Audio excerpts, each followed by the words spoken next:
All right, hello everyone. Welcome to a new thing. I'm trying. Hold on. Yeah, okay. New thing I'm trying out, which I am going to call Review Pile because I just want to review a pile of stuff that came out from the week, movies and TV shows and whatnot. So I've got three things titled in the title, specifically. I actually didn't see any movies this weekend. Usually I would be talking about movies I saw like the weekend I'm doing this, but the only thing that came out was Lightyear. I'd seen everything else, and as a adult man, I'm not too keen on going to kids movies by myself. It just feels weird, even if I think they're gonna be good. Because I remember I remember one time, a few years ago, I went to go see a movie. It was Across the Spider-Verse. I remember because I walked to the movie theater because I'm close enough that I can walk. I remember getting about halfway there and just like it suddenly kind of hit me. I'm like, wait a second, this is a kids movie, isn't it? Like I didn't think about it until I was already almost there. And sure enough, the theater was full of children and parents, and I felt awkward being there by myself. But so that's just kind of a rule of thumb for me. So I will not see Lightyear until it's perhaps on Disney Plus. Although I think the last Pixar movie I watched was actually Toy Story 4, and even that was like on Blu-ray, like well after it came out. I haven't seen a Pixar movie in a long time. Basically, is what I'm saying. So yeah, I didn't see anything this weekend, but I did see Jurassic World Dominion last week, so I'll talk about that. And on the TV front, the stuff I watched this week was Miss Marvel and The Boys, so I will talk about those episodes as well. But first, I wanted to just dive in because today I finally subscribed to the premium PlayStation Plus, so I wanted to kind of dive in, take a little look through this, see what they've got on offer. It seems okay for the most part. I know they're trying to compete with Game Pass, but they're not doing brand new games on here, at least not AAA games. Because I know Stray. I don't even know anything about Stray, but except that it's gonna be free on the catalog when it releases, which I think is August, sometime. Anyway, let's look through here. So you got PS4, PS5 games, PS1, 2, 3 games, trials. Apparently, NBA 2K2, 2K22 gets its own thing, cloud streaming monthly games. I'm kind of curious how well this works.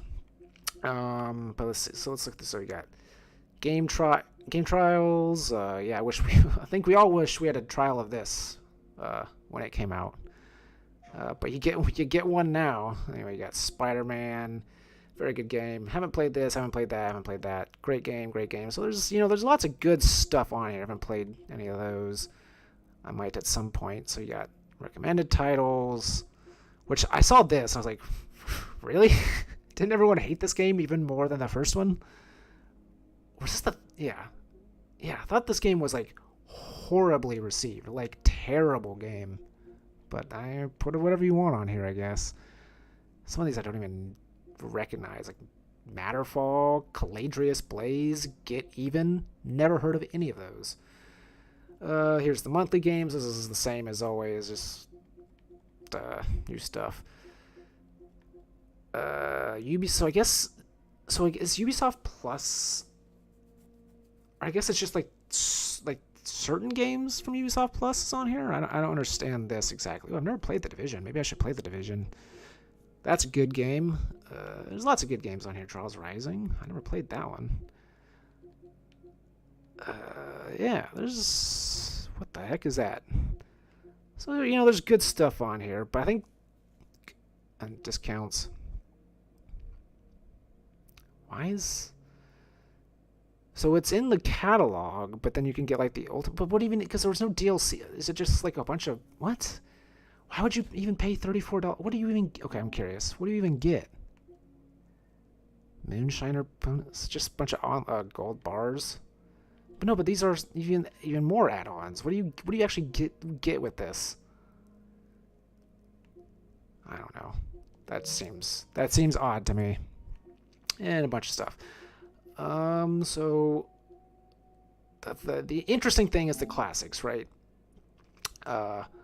But by my count, so this is where all the interesting things are. By my count, there are 38 of these old games, which it seems like that's something they should lean on more. It's kind of would be considered, I would think, their ace in the hole. But they really got not a lot going on here. There's some interesting things, but not much. So hopefully that will grow over time, because I think this is going to be where the interesting stuff really comes to be. Remasters, PS3. So this is the other interesting. So cloud streaming, like I really don't know how well that would work, but there's some interesting things in here that I would like to check out at some point. I just don't know if I'm willing to deal with input lag or whatever from streaming. But like, never played Resident Evil 4. That's a very good game right there. I've played it, but I actually don't own it. Devil May Cry, and that like a game like Devil May Cry is very like input focused, right? It's a very active type of game, so having any sort of delay on the buttons seems like that would be an issue. It's interesting how many Disney games they got in here. Split Second, that's a Disney game. Also, again, like input lag, I feel like with a racing game could be very bad. Don't know why that's on there. Everyone hates that, right? Never played it myself, but I feel like I'm not missing out from what I understand. Greg Hastings Paintball. I saw that in the list and I thought that was funny. Yeah, there's all sorts of interesting. Like, they got tons of PS3 games, so like they only have 38 PS1, PS2, PSP games, but here they've got all. Oh God, I'm gonna be honest with you, I hate this game so much. It starts off great, and then they introduce this like bouncing ball mechanic, and everything after that is just so frustrating. Go Sports Ski. I actually bought this game a long time ago. It was not very good. However, Go Sports Skydiving, not much to it, but surprisingly fun. I wonder if that's in here as well. It seems like it would be weird if they had Go Sports Skiing, but not Go Sports Skydiving. Oh, God, I remember playing these games. Or not, maybe not this one, but playing this one. I don't remember it being very good, though. Like, I'm surprised to see these, considering Bethesda's now owned by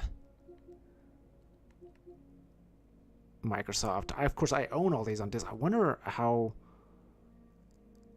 well they run, just like on the machines that they're running on. If it'd be worth it to stream those instead of trying to play your own disc. I don't know. I still have my PS3, so I don't see any reason to stream that. But yeah, there's... Okay, so PS3-wise, there is a ton of stuff. See, I never played Undead Nightmares. Like, this one might be a good way to try that out. Except, again, it's streaming, but, you know...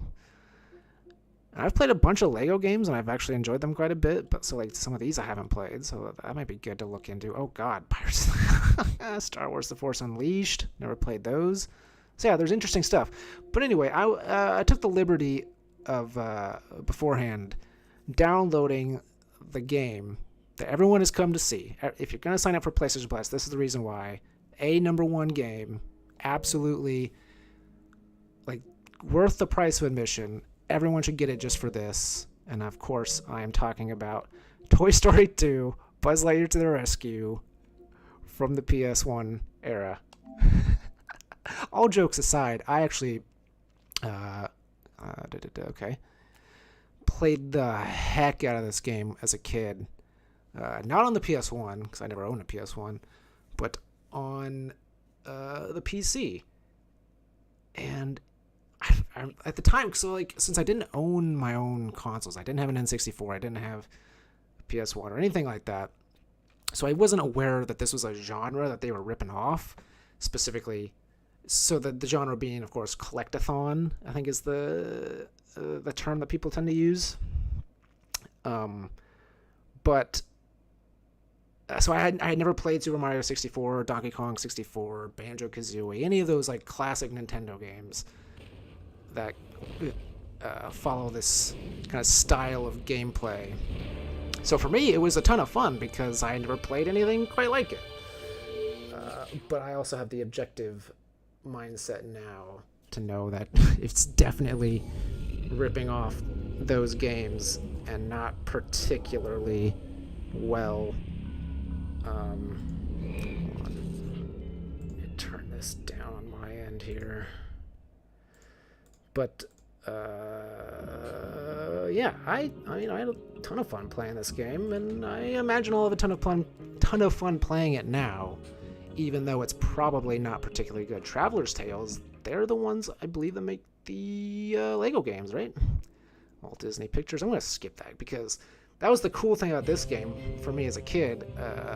Is they had FMVs of the cutscene or of the scenes from the movie. So the cutscenes in the game are just straight up scenes from the movie, and I love that as a kid. Of course, that was feature only available on the PC and PS1 versions. Oops.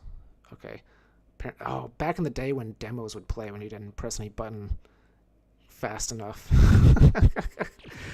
Oh, what a time we lived in the early 2000s and 90s. I guess when did this come out? 'Cause Toy Story 2 came out in 97. I don't know if this game came out then or if it came out later.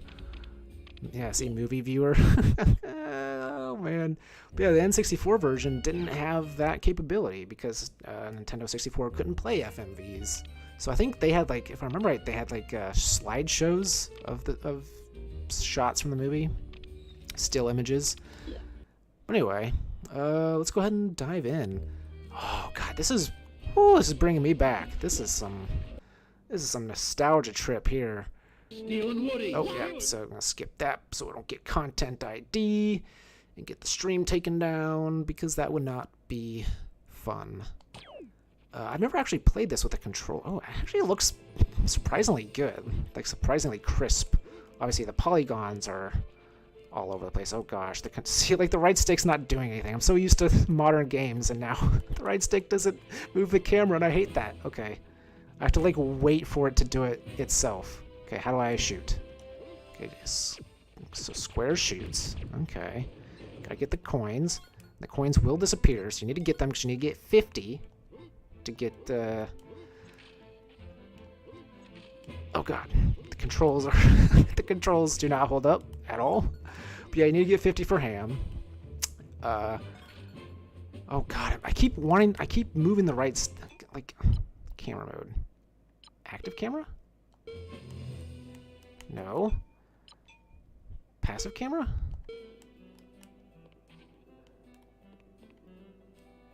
I don't see any difference between the two camera modes. I am Buzz Lightyear. I come in peace. I don't know. I don't get it. Anyway. Oh yeah. Yeah, there's how you get tutorials. Oh. I think if they respawn, yeah, they don't give coins a second time. Anyway, enough about this game because there's really not a whole lot to talk about. Other than it's a ripoff of Super Mario 64. So basically, I'll say, okay, so I'll just say lay out the structure of the game. So in each level, there's, I think, what, 5? How do I... Oh, I can move the camera with L2 and R2. Okay. That's weird. Oh, and the direct D-pad also moves you. How do I... Oh. Is there no way to, like... I thought there was a way to check the Pizza Planet tokens. I guess not. I'll ignore it for now. But yeah, there's, I think, 5, maybe 6. There's either 5 or 6 tokens per level. One's always ham. You always gotta get the 50 coins. There's always like a race one. There's always like a collect 5 of a thing one. There's always a boss, and then there's always kind of like a random one, like a kind of like a hidden one in each level. So we'll see how well I remember all of those things. Oh yeah, and this is a life, I think, right? Yeah, back when lives were a thing. Okay, so now L1. Oh god, it's inverted. Why is it inverted?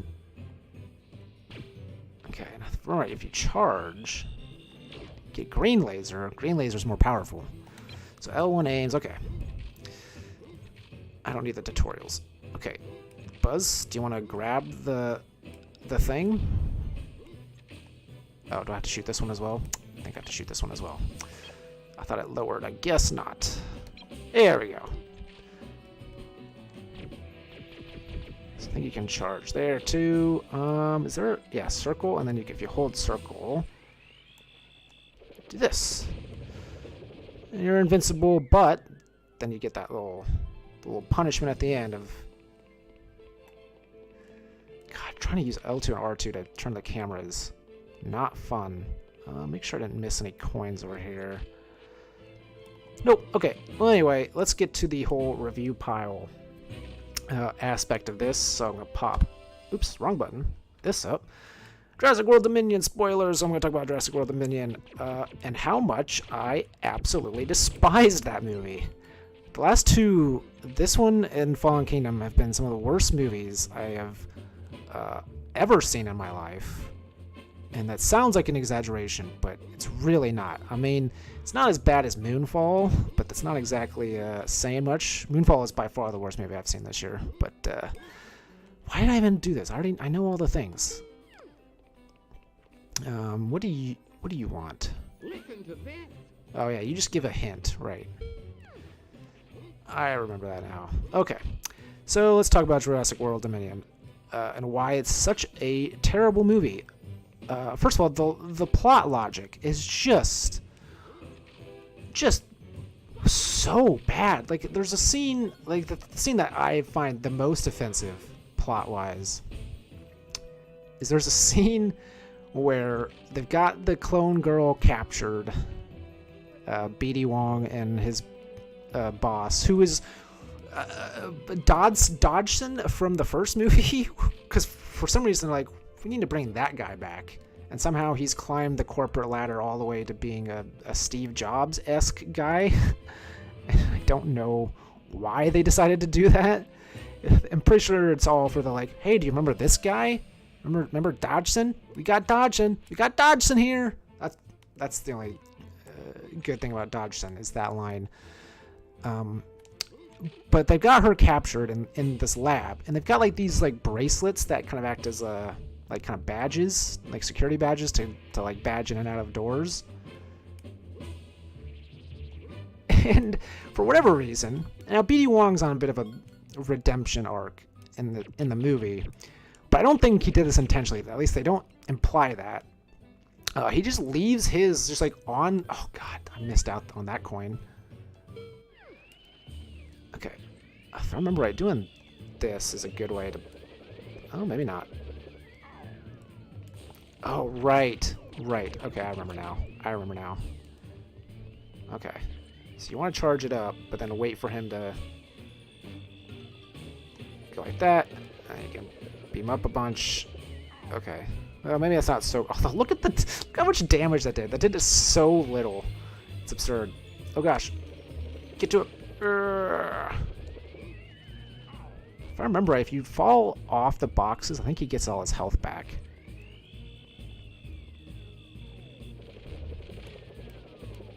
So be careful not to do that. I'm being really stupid here. Anyway, I'm getting distracted.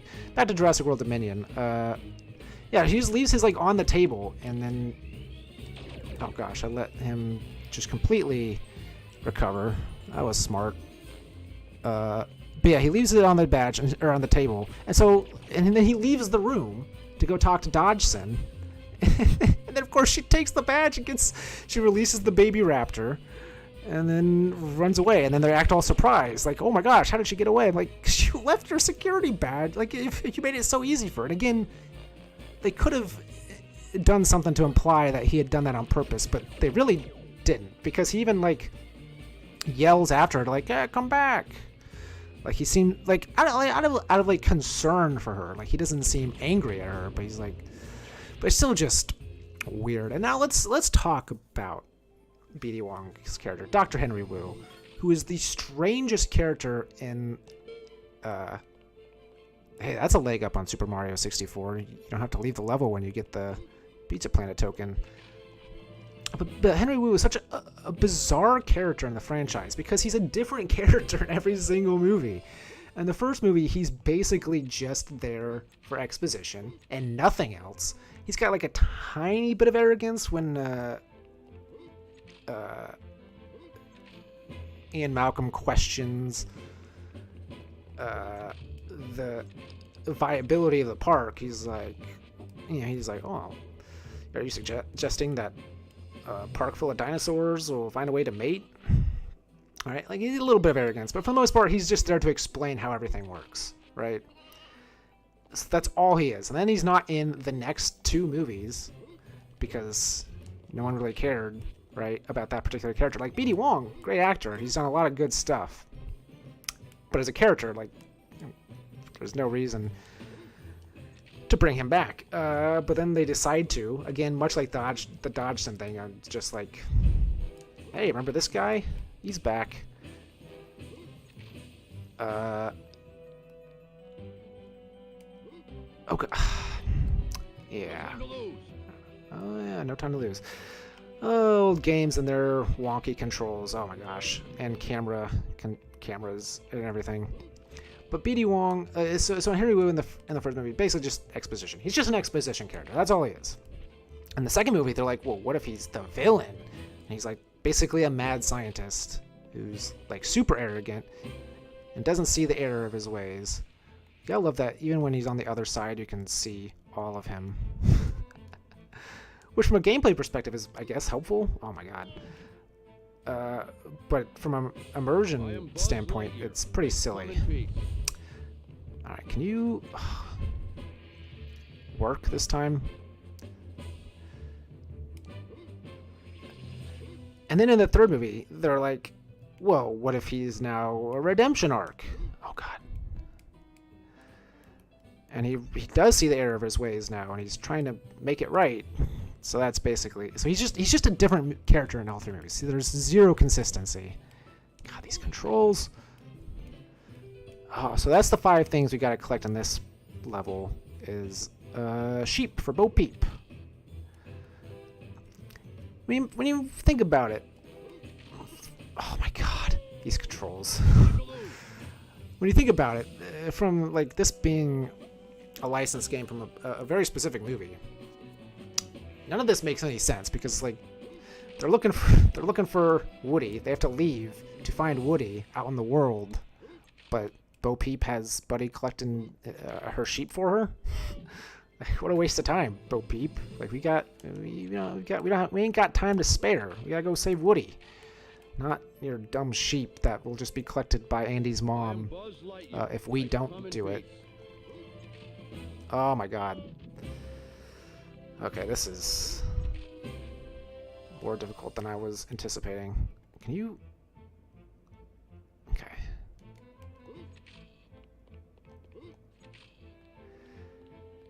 So anyway, that's BD Wong's character in a nutshell. It's just being just a completely different character, just all the time. So the first time I did it without double jumping, but I haven't been able to replicate that. Oh my god, can the camera just like go, please? Thank you.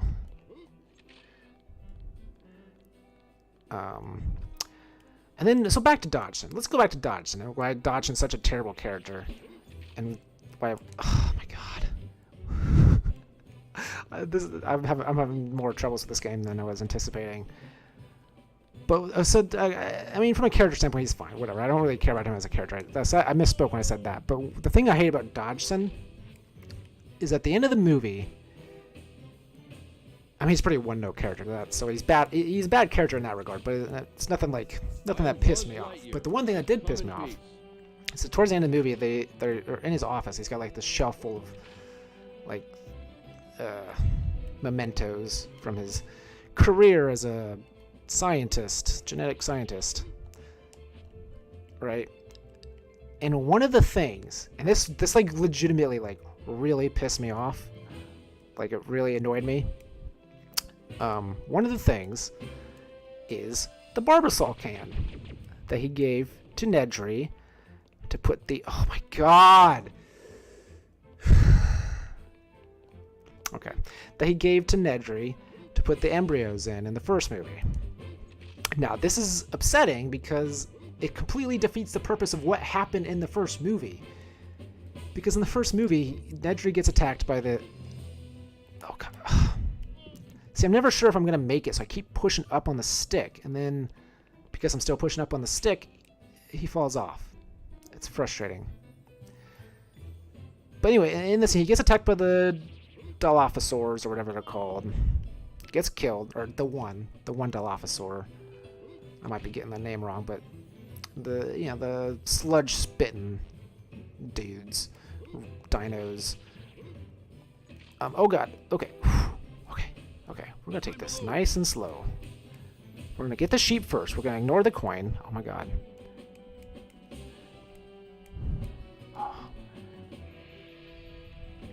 I'm using the D-pad because that seems to be smarter, actually, for this particular instance. But anyway, he gets attacked by the... I keep getting distracted. He's getting attacked by the dinosaur, or gets killed by the dinosaur, or he gets eaten, whatever. He drops the barbasol can with the embryos, and then they show it get washed away from his Jeep, and then buried in mud, which is to imply that this whole thing that he's been trying to do, the reason that people have died, the reason that the dinosaurs have gotten out, all of that was for nothing because now these embryos are lost forever. That's like the whole point of the scene, is that these embryos are lost forever, and like what a waste of people's lives that Nedry has done. And then in this movie, they're like, you know what? They found the barbasol can. How? Who knows? I mean, there's no way they should have been able to find it, because even if... So it's a big island, right? So finding Nedry's body, especially an island full of loose dinosaurs, which seems like people would not be... I mean, I guess if you had something that valuable, I guess you would try to acquire it. But, like, you don't know where he died, and then even if you found his body, you would never find the can because it got washed, 50 feet away from him and buried in mud. And yeah, the mud could have come loose and it could have gotten unburied, but it just seems so unrealistic that they would have been able to find that. And I guess the only explanation that I would accept, and boy, do I not want to accept it. Oh god, I remember this jump. Oh, although I guess I didn't really need it because I was pretty close to full health anyway.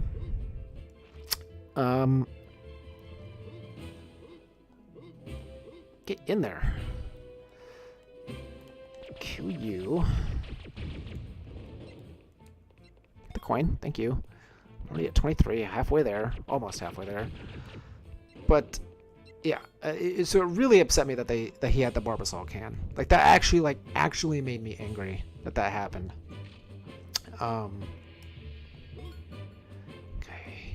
so I gotta get on this. God, these jumps. With modern controls, maybe this wouldn't be so bad, but with these old school controls, oh, maybe I don't have to jump on that, actually. Haha, I don't. Okay, that's good to know. Man, Andy's mom sure doesn't know safety. You should not have left. First of all, why do you have so many saws? And why do you leave them running and also, like, going up and down? Like that, what a hazard. They should take Andy and what's the daughter's name? Whatever her name is, they should take her away from Andy's mom because she is clearly not fit to care for children. She's just leaving saws running while she's away, and drills. And I think, what is there, an oil spill down there? Yeah, there's an oil spill. And look, these draws, they're causing sparks, and you got oil down there. I mean, that's a fire hazard. Like this house is gonna burn down. Okay. So, other characters that I despise in Jurassic World Dominion is the clone girl from the last one. I hated her in the last one. I hate her even more now. Because, like, her life is basically... I mean, I guess maybe not necessarily her life, but her freedom is in jeopardy the entire movie because people would want to get her and study her or whatever. But then she gets so mad at Bryce Dallas Howard and Chris Pratt for basically trying to protect her. I'm like, kid, you need to calm down. Like there's a reason why they're keeping you isolated, and that's for your safety. But okay, you can go ahead and be a bratty teenager, I guess. I mean, I get that she is a teenager, but like for real, she needs to recognize the situation that she's in, which she does not. And she's getting it pissed me off so much in Fallen Kingdom that there's this decision to like either kill the dinosaurs or let them go free, right? And in my mind, I'm like, look, we made the dinosaurs. They're not supposed to be here.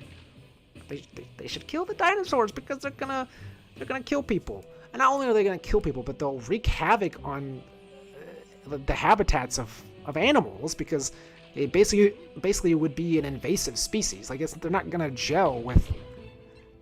Oh yeah, I've got a green laser now because I picked it up. With modern species, that's frustrating. There's no way back up, is there? Oh god. Oh my god. Okay, that was also. Oh wait, actually, there is a shortcut. But first, ow. Wow, this really is a kid's game. Look how little damage that did. But the jumps are hard. We can do. Let's do this guy real quick. Let's do it. So the oil is a problem. Oh god, hey, RC, can you? Oh yeah, right. He always gets messed up there, and you always get messed up here unless you jump over it. So anyway, it was annoying that such a big, but regardless, you can debate what the right decision was, but oh my god, you didn't spin out that time. But regardless, like that decision should not have been made by at the time who would have been at the time, like I don't know, like an 8-year-old child. And then just let her make that. I mean, they didn't let her. She like pushed the button or whatever it was on her own. But like, I was like, kid, like that's not a decision for you to make. Like this is like a world-changing decision that you just made for everybody, and you're 8. So that was frustrating. And she's worse here. Like I couldn't believe because until this little clone girl, who's now I don't know, like 13 or 14 in this movie, but until her. By far the worst character in the franchise was Billy from 3 because he took those raptor's eggs for no real good reason and endangered everybody's lives because of it. And it's like, what are you thinking there, Billy? And the thing is, like, he endangered basically like 6 people's lives or 5 or however many were with them at that point because a couple of them had died before then. But this clone girl, whose name I can't remember, nor do I really care to remember, she endangered everybody's lives. Again, including just animals, plants and animals, because dinosaurs aren't supposed to be around, and they would definitely just completely wreak havoc on... No! On everything. I don't care. Oh, I did so much damage. Okay. Nope. God, these controls are bad. So anyway, I hate her. She was annoying. And, didn't like it. What else sucked about Jurassic World Dominion besides, everything? I also like that apparently the way to deal with... if only in the first 3 movies they knew that the way to solve... an aggressive dinosaur problem was just to stick your hand out and then they'll just stop. Like there's a point in this movie, so I get okay, so he's supposed to have like trained the raptors, so that's why Blue would respond to that gesture, because like so I can as much as I don't want to, I can buy Blue responding to that. And to be fair, okay, what I'm about to say isn't a dinosaur responding to it, because the dinosaur actually does not respond to it, but it's just silly that it was even tried. There's a part where they're in like this underground bazaar, like, you know, black market kind of area, not literally underground, but you know what I mean, and these 2 like apex predators get like released, these 2 big old dinos. How many things do I have? 46. And then Chris Pratt's response, he puts his hands out to both of them. Like, you didn't train these dinosaurs. Why are you even trying that? That's just the dumbest thing you could have done in that situation, other than, you know, running away. Or not other than, like, that would have been the smart thing to do, is just immediately run away. But he tries to... he tries to like alpha male them. I'm like, that's just a dumb thing. Oh, how do you do the pound? Is it? Nope, not square. Circle. Okay. Yeah, I never played this with a controller. I only ever played it with a... Oh. So I guess there's... Oh, okay. In each level, I think he's missing a thing. So there might be 6 tokens per level. I don't care. Oh, hello. Oh, God, that's annoying. Do I have enough coins yet? No. 1 short.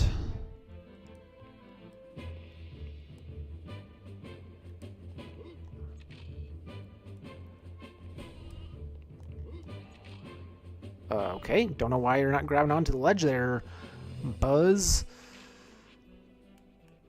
So that was one annoying thing. Also, another annoying thing is that this movie turned into just like a straight up like action movie, like Fast and the Furious style for some reason, instead of just being like a kind of survival movie, like all the other ones that have been. So there's like legit fight scenes in this movie, and it's just bizarre to see in a Jurassic Park movie. And speaking of the underground, black market thing. Oh God, I didn't really need that coin, but I wanted it. I can only imagine like Steven Spielberg.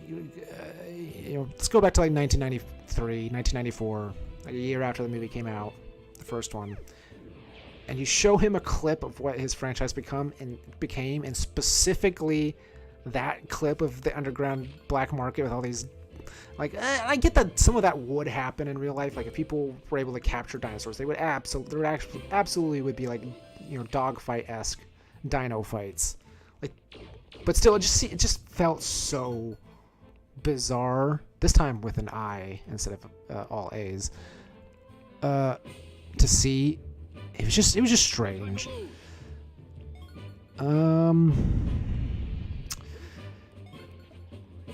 Yeah, it was just all sorts of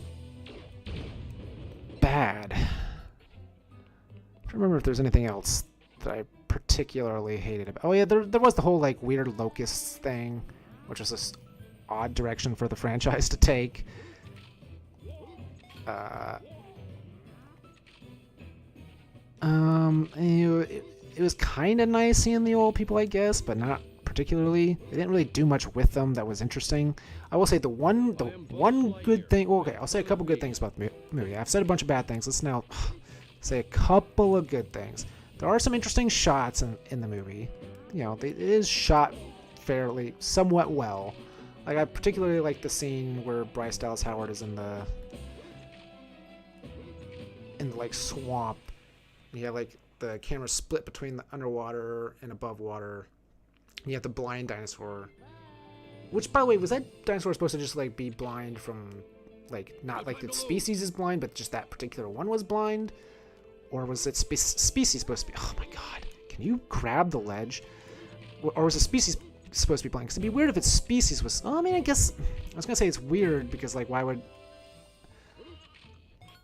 an animal have eyes that don't work? But I guess there are like moles and stuff like that are like that. So I guess that particular thing is not too much of an issue.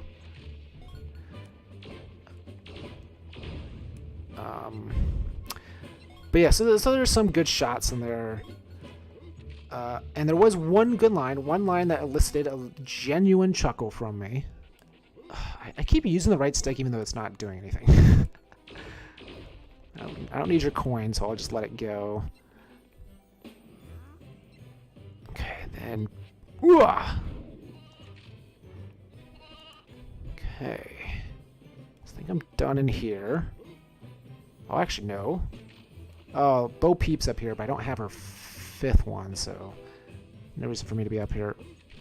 But anyway, and the line that elicited a genuine chuckle from me is when the Biosyn employee, the one that's giving them the tours, talking about Ian Malcolm, and he's like, usually you don't want to meet your heroes, but like Ian Malcolm's everything I wanted him to be, right? And then Alan Grant says, how long have you talked to him? And I'm like, and that made me chuckle, because I was like, and that was like purely a nostalgia laugh of like, oh yes, Alan Grant, and does not like Ian Malcolm. Oh god, what's the... I remember having troubles with this jump before, which is annoying because... No time to lose. Oh, right, you don't actually have to make the jump. I think I have before. Oh god, I'm having like so many flashbacks. I definitely have made that jump, but I'm gonna ignore it, even though it's, you know, speed. I just realized, okay, why is there a bunch of toxic sludge in the basement? Oh right, he gives you things when you... Right, so it's not a token, he gives you the items. Right, okay, I'm remembering now. So whenever you find his pieces, he gives you a thing, and then you can use this in all the levels, wherever a pickup is. I don't really need these coins, so I should just ignore them. Oh right, you can't jump very well when you have that. I do remember that now. So I guess overall, I'll give it an overall rating, and boy is this harsh, but boy is it how I feel. 4.5. I hated this. It just pissed me off so much. It was just overall obnoxious. And oh yeah, actually no, there's one other thing I wanted to complain about. So speaking of the clone girl and the ways that she was annoying, we're gonna get off her. Oh wait, how do I get up there again? Oh wait, I think I see. Yep, I see. Okay, I know what I'm doing now. And that's falling in toxic sludge, which again, Andy's... Oh, shut up! Oh my god, I'm not trying to do that. Was there anything else to... Like, is there something in there? No. So there's a scene where she goes into town and she's not supposed to. Whatever. I get that from... I get why they would have that as a character thing. Whatever. I don't care. But what annoyed me is that there's like these brontosaurus or brontosaurus isn't real. Brachiosaurs or whatever. You know, big dinosaurs, long necks. Kind of like in the way of this construction site, and all these construction workers staring, and she whispers to this guy, it's like the foreman or whatever, kind of like, don't worry, I know how to solve this problem, kind of a thing. And her solution, and it makes no sense, is they pop flares, and then these dinosaurs just follow this flare. I'm like, first of all, like, okay, there's so much to unpack here of why that annoys me. So in the first Jurassic Park, the T-Rex was supposedly, and you know, we can debate, or not debate, but I guess it's not true. I mean, yeah, there's no way for us to really know, right? But but I'm not gonna get mad at the movie for making up some science for tension's sake, or for a little bit of plot convenience. But their vision was supposedly based on movement, and they're also supposed to be very hungry. Or this T-Rex is supposed to be very hungry, right? And so if it sees movement, it's gonna go after it because it wants food.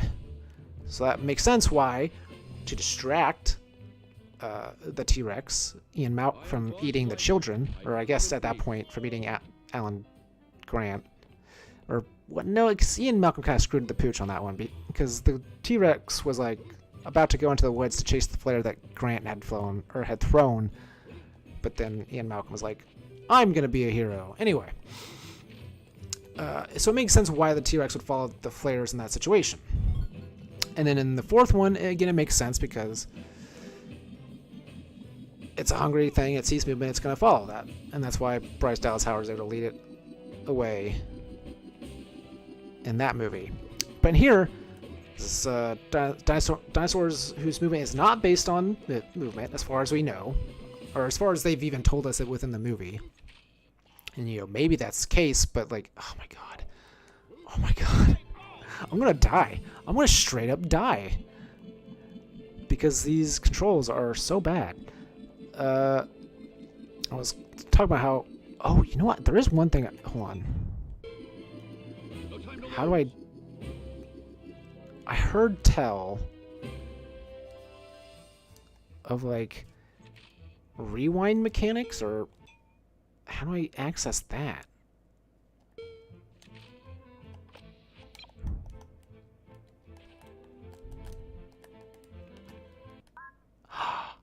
Whoa! So it's the actual start button. You just like go back for it. Oh, that's crazy. I might have to utilize that for convenience sake. Like right now, like I can save it. I'm not gonna save it. I'm just gonna rewind if I have to. So now I can just be like, rewind it. That jump never happened. Which is crazy that that's even possible. I do very much like that, though. Okay.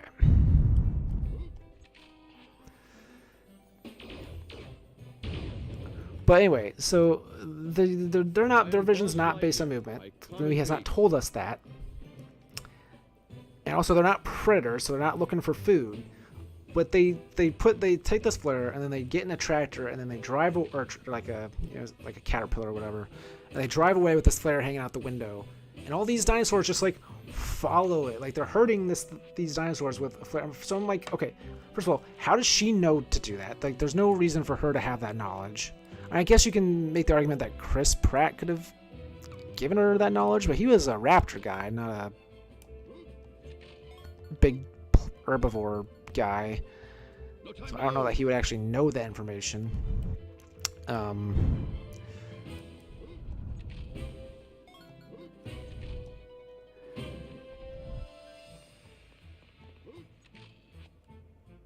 And also, like, it just doesn't make sense that those dinosaurs would do that. Like, why would they follow a flare that's moving away? Like, why would they do that? Like, there's no logic there. It's just like a way to like establish her as being both like smart and also like caring of these dinosaurs. I'm like, it's dumb. It's just dumb, and I don't like it. Okay, how do I not fall off here? Okay, you're gonna have to die. Ooh, it's all right. That's why they invented the rewind mechanic. Oh god. Okay, stop pushing it. I'm trying to get around it.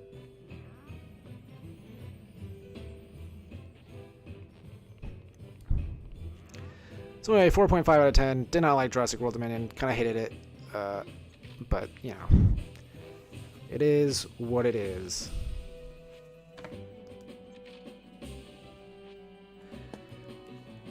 So let's move on to things that were better.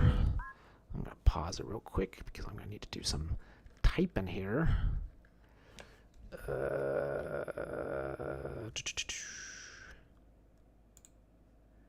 Instead of Jurassic World Dominion, got ourselves Ms. Oops, not slash. Not slash. I can't. So I need to be careful here because I've got keyboard shortcuts set up. So I need to not use the arrow keys. There we go. Ms. Marvel spoilers. And then we're gonna make sure that gets centered. Boosh. Looks good. Okay, Ms. Marvel. Episode 2 was this week. I'll talk about both episodes though. Because I didn't talk about it before. So that's not all of them. So I need to keep playing.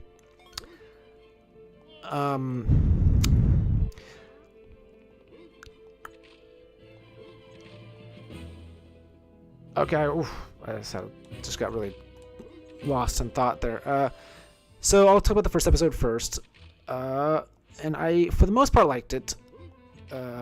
What I really liked about it, I really liked all the vivid imagination kind of stuff. It's all like really clever, really unique, really kind of beautiful. like art wise. I particularly like the neon signs being the text messages, but then also like the graffiti was like animated to show what like she was picturing in her head and all that. It was all real cool. And the other thing I'm just very curious how the whole damage control stuff's gonna plan out. So it was interesting seeing the guy from No Way Home at the beginning, in the end of this episode, of the first episode. What I didn't like, people may disagree with me on this a little bit, I don't know, but I was a little put off from the kind of what I would describe as Disney Channel original acting. So the acting was a little over the top, kind of goofy. At least like the oh, I shouldn't have done that. Oops, wrong button. Like the serious stuff was good. Like it's good. It's like the serious acting I think is well done. I'm impressed with all the actors, but the comedic acting was at times just too much for me, I will say. Like the things that stick out in my mind particularly. So yeah, 5 per level. And you can see there's 5 different gadgets you can get. Okay, it's probably gonna... no reason to save right now. So now Annie's neighborhood. So like when at the beginning when she's doing her driving, we're not gonna do that. Skip that. When she does her driver's test at the beginning of the movie and she accidentally backs up into the driver's car, which is a very funny scene. I like the comedy of what happens, but maybe this is overly critical, but like the actress, just the way she like looks away from the guy and does this kind of like reaction face of like, ooh, I screwed up, almost like a did I do that kind of look, and it was just I don't know, it was too goofy. And I guess the show is kind of, unlike all the other Marvel shows, a little bit more geared towards younger audiences. So I guess that is kind of the point. But yeah, like I said, like, it seems like almost like Disney, like something, something you'd see in High School Musical or Sweet Life or Wizards of Waverly Place, which is something I never watched, but I have heard of it. What is that, Selena Gomez or something? I don't know. But like something you expect to see in those types of shows rather than a MCU show. And I also got the same kind of vibe from the parents a lot, particularly in the scene where they dress up, or where he dresses up as the Hulk. Oh God, get away from me! Driving. So it's like what's that movie? I own it, and I wish I didn't. Maximum Overdrive, terrible movie. But yeah, some of the comedic acting was just a little over the top for me. But I did otherwise like the show, and I'm excited to see more. Episode 2 was pretty good as well. We got a lot more of the damage control stuff. It'll be interesting to see how the relationship between her and Cameron pans out. Because I get the feeling like she's going to have like some self-esteem issues, right? Because it's like, oh, you only wanted to hang out with me because your mom wanted to find me or whatever. Oh, no. Oh, see, I already screwed up. Okay. So, technically the way you're supposed to beat RC in this map is with this thing, which you unlock in a later level, the rocket boots. But there is a way to beat RC without them, and that is by constantly getting in his way. So I will do that at some point, because I don't want to wait till... Oh god. We're gonna do that. So it'll be interesting to, because I suspect that he's gonna be like, yeah, but I actually did like you, kind of thing. But it's like, because I can't imagine, because it seems like a show that wants to be kind of positively a kind of positive reinforcement type show. Like, I don't think it'll get too dark. So I doubt they'll have him just be like, oh yes, I never actually liked you. She's definitely going to take it that way. But I find myself doubting that that's how he's actually going to feel. But I don't know. We'll see. There was still some silly comedy acting in it, but you know that's gonna be the case throughout. But again, there's still some real cool, again, what I describe as a vivid imagination stuff, and that's definitely the best part of the show is her crazy thoughts come to life through animation and whatnot. It's very cool. She definitely has a lot to learn as far as being a hero. I could, it's predictable, right? But as soon as she did like the superhero landing, instead of like letting the kid down first, I was like, oh, this is about to go bad, and it did. Kid didn't die or anything, but she could have avoided him being at all hurt, but she didn't. Yeah. So that's really all I have to say about Miss Marvel. It's probably... I mean, it's probably my least favorite of the MCU shows so far.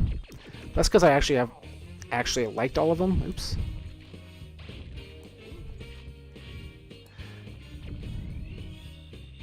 Oh, that's cheap.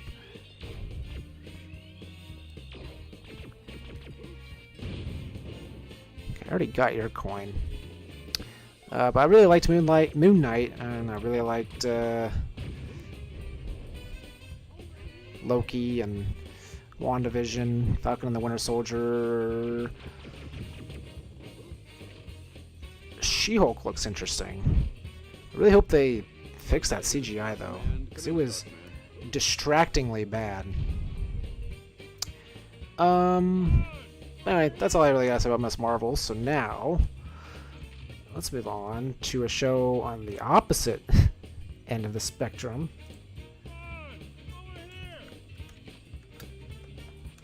Oops, not they. Not they.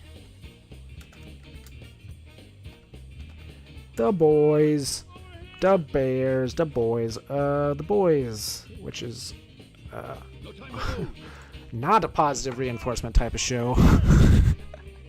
It's very much the opposite. Very dark, very cynical.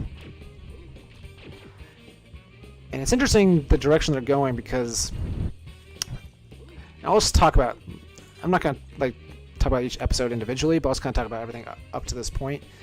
But the way that this season has been going, because at first, so when I saw the trailer for the season and they showed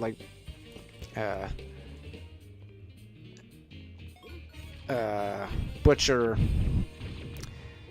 having powers, I was like, I don't know if I like that, because I felt like the whole draw of the show was like, these people with these humble, I mean, not really humble, but these people with no power. Oh my god, these controls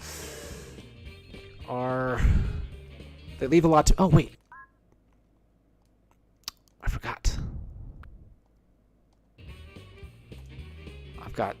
I've got superpowers. Okay. Okay. No, not that one. So I believe the ironic thing about this is I do believe that this is a shortcut rope. I think if I grab this, it falls. Yep. So now I don't have to climb all the way back up, although that's kind of pointless for me since I've got the whole rewind mechanic at my fingertips. But anyway, The Boys has been very good so far this season, but the direction they are going, I do like, it's a very cynical concept, but it's also probably true, which is why it's good, which is, it's very much a power corrupts, absolute power corrupts absolutely kind of thing, because, so I didn't like seeing the trailer that Butcher had powers, like, kind of defeats the purpose of the show, but now that I've seen what they're doing with it, it's very much that they're becoming what they hate, not only because they're using powers to sometimes kill people, like Gunpowder, although, you know, Gunpowder wasn't a great person. But, like, the thing that's scary about them with their powers is that they enjoy it. They enjoy having the power. They enjoy not being weak anymore. I mean, Butcher was never weak, but they like being able to exert that power over others, which is the exact reason why they hate Soups to begin with, is that they abuse that power. And now they're very much, how does this boss fight work again?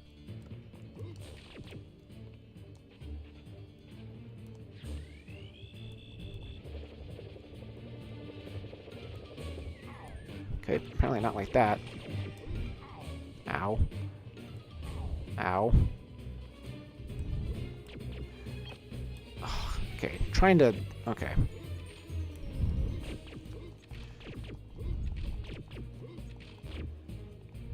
Okay, this boss is rather annoying. So I think you just gotta dodge and then he's vulnerable? I don't particularly care for this boss fight.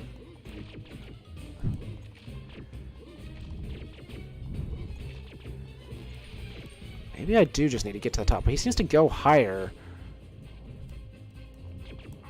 Ow. Ow. Regardless of where I am.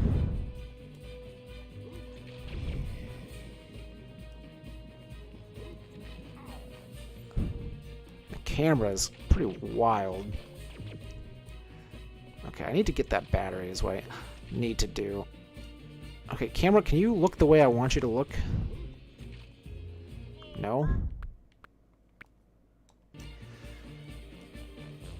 But yeah, that seems... Oh my god. Trying to platform while the camera is taken over by looking at this guy is not... I mean, I can't shoot. Oh my god.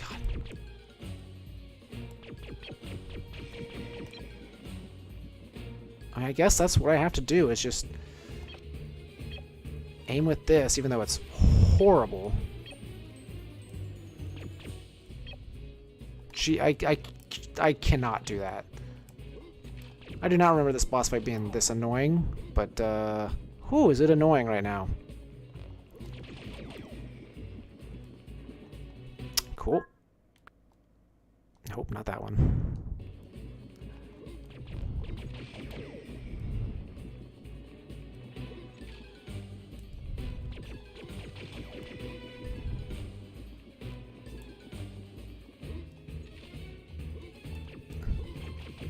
Okay, I'm finding a bit of a rhythm.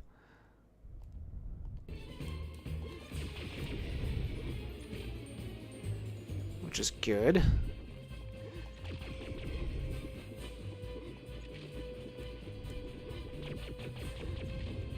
Alright, got him. Yeah. Okay. I'm gonna not try to make the jump while it's doing that. Okay. So yeah, Pewee and Butcher both have been taking the temp fee, and they've both been enjoying it, and they even expressed, like, feeling good about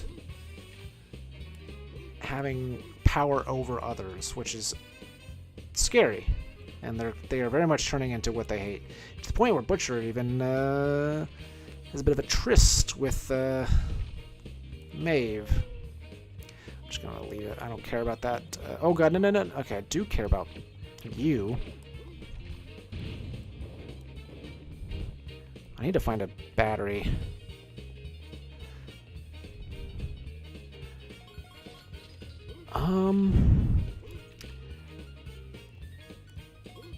But yeah, so the thing, boys continue. One other thing I really liked about this most recent episode is I really liked the musical element, the musical scene, because it was a nice breath of fresh air from the usual bleakness of the show. Like, even the color grade and the lighting was all, like, much brighter, and everyone was just like having fun and dancing, and it's cool. It may have been in her head, but still cool. Still very much enjoyed it.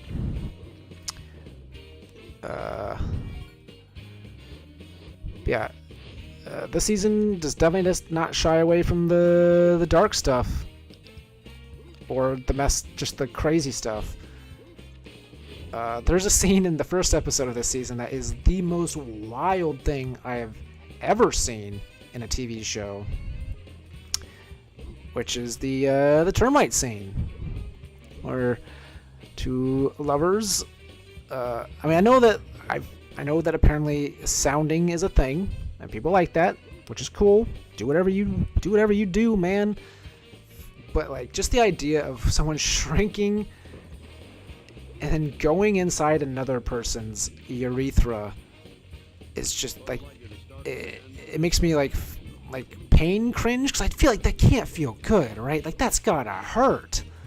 Like, oh yeah, it just makes me shudder. And then of course the sneeze that ends it all. Oh wait, is there a way to drain the pool? I don't think so.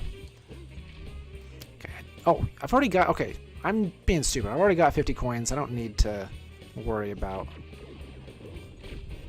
Oh, I'm about to die. But I can fix that. Oh, what I would have given to have that power when I was a child. Some of the annoying stuff in this game would have been way less annoying.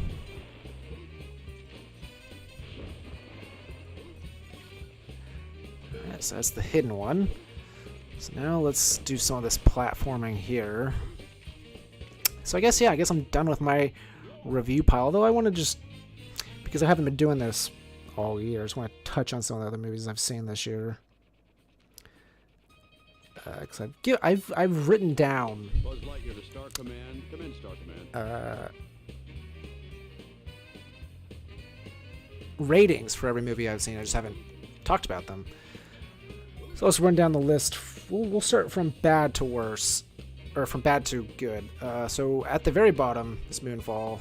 Really didn't like it. Very stupid movie. I'm not going to worry about putting spoiler tags for all these, even though I might talk about spoilers. But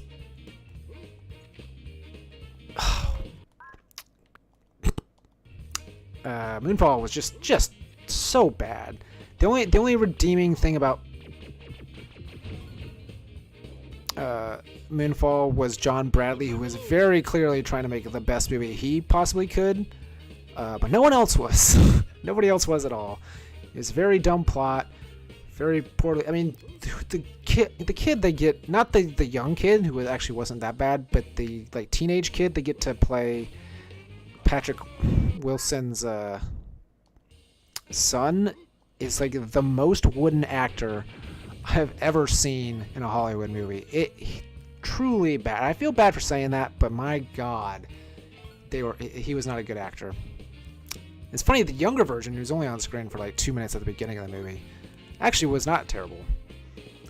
So that's a rare thing where the younger version is better than the older version, but that was indeed the case. Alright, that's good to get that health.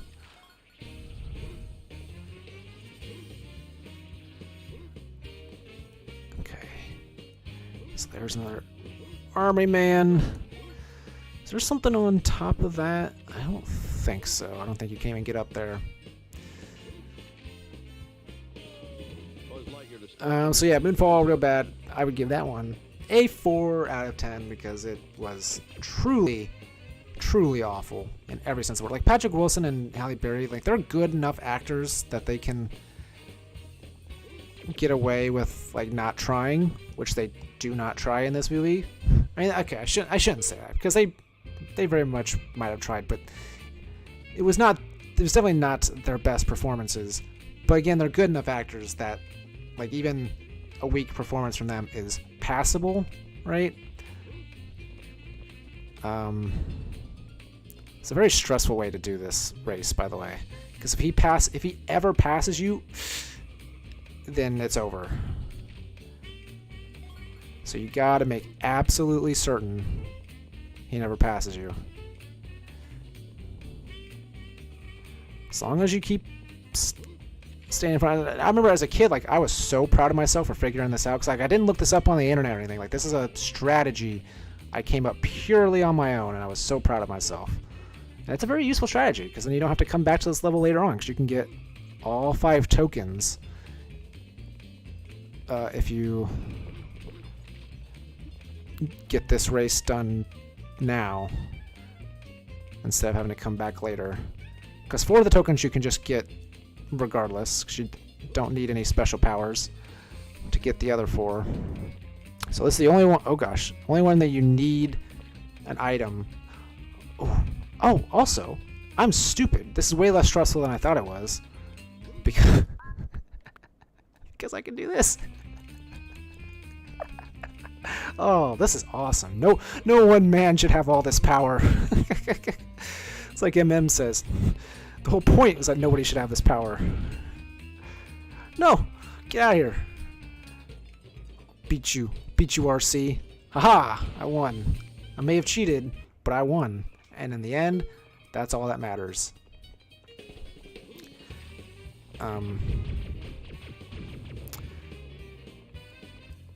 Okay. Let's see, what else? Oh, the next bad... So after Jurassic World Dominion, because I gave that a 4.5. But I talked about that already. Ambulance was another movie that I absolutely hated this year. It's not been a good year for movies, for me, if I'm being perfectly honest. 4.5. I hated it a lot. Again, they're just like I'm realizing as I get older, logical flaws and plots are starting to annoy me more than they used to. Oh God.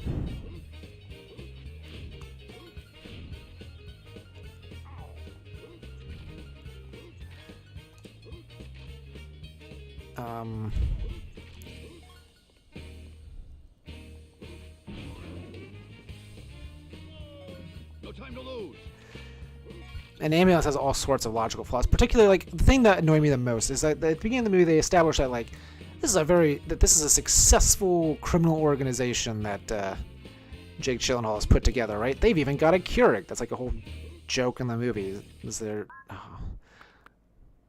kind of pointless, actually, because I have to do the whole thing in one go, no matter what. Anyway, right?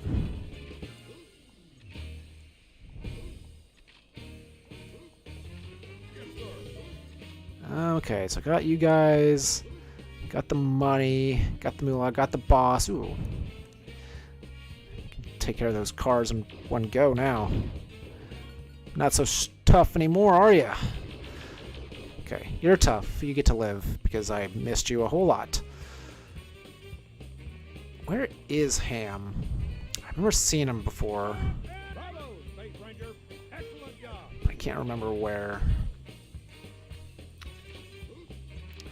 Oops, jumped right over it. So yeah, but then when they do the heist, like, every single one of the people in his squad, despite it being a very successful, or they've even got a Keurig, it's just a complete buffoon. Like, they're all idiots. They're all bad at heisting, and so they all die immediately. It's just like, you guys are stupid. Like, why did you hire these guys to be a part of your crew when every single one of them? It's not even like there was like one, because there's a kind of a trope in heist movies where there's like one weak link, right? Like, it's the one guy who gets everybody else in trouble. But in this one, no. Like, everybody was a liability, and it's just like how are they successful prior to?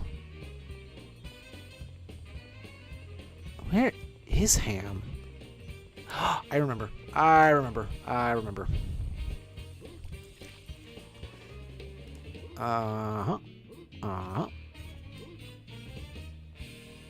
Prior to this particular heist that goes badly. Jake Gyllenhaal gives a, unlike Patrick Wilson and Halle Berry, he gives a fun performance in the movie, even if everything surrounding it is kind of awful. So anyway, I give that one a 4.5 as well. So in a slight step up, but really not by much. Morbius, I gave a 5 out of 10.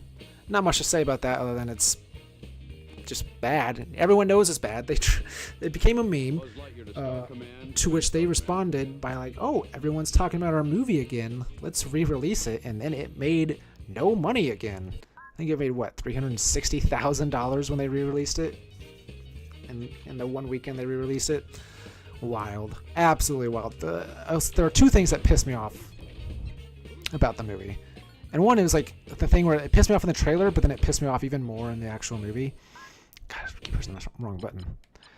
But the first one that pissed me off is when, oh yeah, he's I can't remember, he's talking to, I think it's during the interrogation with, Al Madrigal and Tyrese Gibson.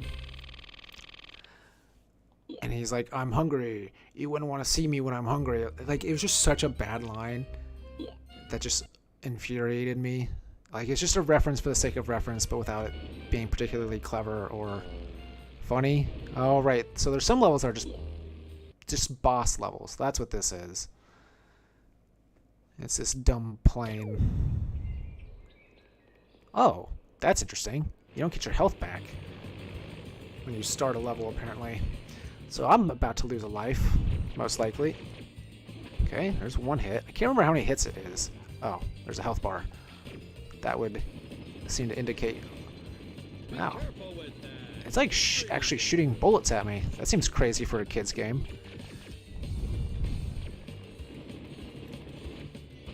There's 2 hits.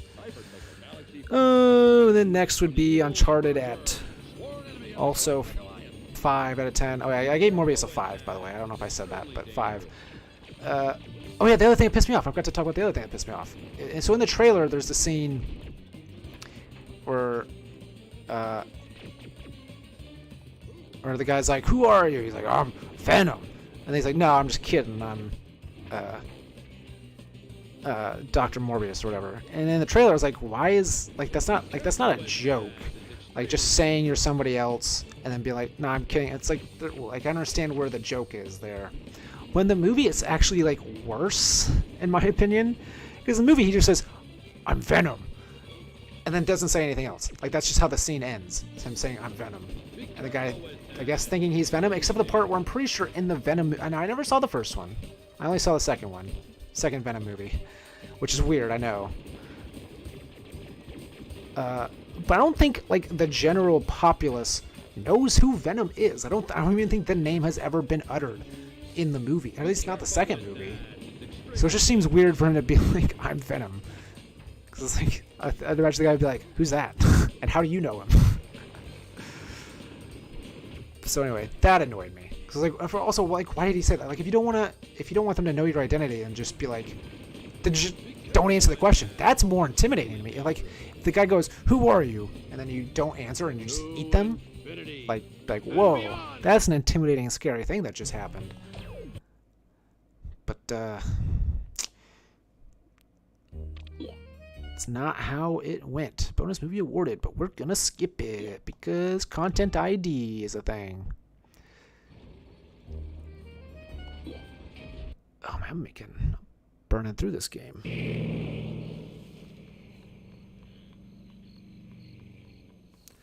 Oops, almost forgot to skip that.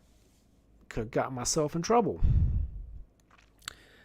Also a 5, Uncharted, which I went in with low expectations and came out with it basically meeting my expectations. I was just horrible casting. So Tom Holland, I feel like, was like halfway there, which I guess is kind of the point because he's supposed to be like a young version of Drake. So I'm not as upset by Tom Holland as Nathan Drake as some people are. But what I am upset about is Mark Wahlberg, who, like, Mark Wahlberg has some comedic timing skills and line delivery skills, so like he can make a line funny, and he can be funny in this movie from time to time, because that is a skill he has. Now, being a character, or at least a character aside from Mark Wahlberg, that's a skill he does not appear to have, because he is just Mark Wahlberg in all his movies, and that continues here. He's just Mark Wahlberg. He is nothing like Sully whatsoever, and it was very disappointing. And also, the actress, sorry, I can't remember her name, but the actress they got playing Chloe Fraser, again, nothing like Chloe Fraser. And the thing is, like, that character, like, Chloe is a character that just, like, oozes charisma, right? Like, she's just, like, this very, like, magnetic personality, and someone you just, like, love to listen to talk, because she's just, she's just very charismatic and very cool. And this lady just did not have that. And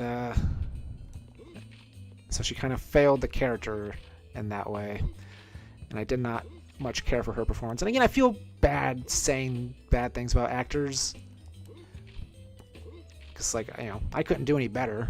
But I'm also not paid to, so there you go. There's Ham. So anyway, Uncharted is, like, the thing is, like, if I didn't know who the characters were, because it's a mediocre movie, like, not a terrible movie, but definitely very mediocre. Although there is one terrible thing, and that's the Papa John's product placement, where they're doing, like, this, the globetrotting thing, or they're in Italy, and they need to find these things in Italy. Or wait, is it Italy or is it Spain? I think it was Spain. Space Ranger, Universe. Or was it? I can't remember. They're in another country, and then they're just like. Their chase. Oh, this is how you're supposed to get. Well, I already did that. Their chase of the clues led them to a Papa John's, because it used to not be a Papa John's, is the idea. So something got hidden in that building a long time ago, or under the building, and then. But then it became a Papa John's. So then they had to go to a Papa John's. And he's like, I'm literally standing in the middle of a Papa John's right now. That's my Mark Wahlberg impression. It is not good.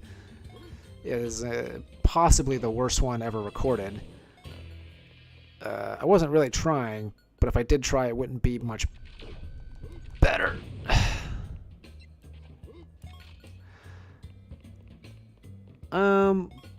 Just from a logic standpoint, there was one thing that bugged me about the Uncharted movie. Like, most of it tries to be like the video games, where there's a lot of unrealistic, crazy, physics-defying stunts, right? So I'm okay with all that. Oh God, Rex, shut up. What I'm not okay with is that these guys are also trying to find these clues in whatever country they're in, or they're trying to find. I can't remember. But anyway, they end up in, like, this underground nightclub or whatever. But then, like, the bad guys are already there, but there's no explanation for how they knew to go there. like, how did they get headed off here? It doesn't make any sense. Like, the bad guys didn't have the clues that the heroes did have, so how did it just didn't make any sense, and it's just something that just stuck out to me as being stupid. Also, I'll be honest, I wasn't a fan of the Nolan North cameo. Not the fact that there was a cameo, because I expected there to be a cameo, and I wanted there to be a good cameo. I feel like if they had done half the line, it would have been better, or tweaked it just like a little bit. I feel like he was almost too winking for him to say, "Huh, I did something like that once." I was like, "Yeah, we know you're the guy." I kind of wish they had just been like, "Oh, sounds fun," or something that didn't just immediately give away. I mean, I guess the idea is that not everyone has played the games, right? So for anyone who's not played the games, they could hear that line and be like, "Oh, I must have been the guy who voiced him in the games," or something. But I don't know. It was just annoying. It was just too much of a wink for my taste. Like, I liked him being there in that moment, but I just kind of wish the line had been tweaked just a little bit. But that's just my opinion. Oh, whoa. Whoa. No. That was interesting. I've got very little. So I was like, I'll touch the slime, who cares? But I didn't realize I had such a little amount of health. Oh no, I'm about to be revealed as an idiot, I think. There's a color mixing puzzle. I'm trying to remember if it's difficult or not. It shouldn't be, because it should be just like very basic color mixing. Like elementary school level color mixing. That was stupid on my part. Okay.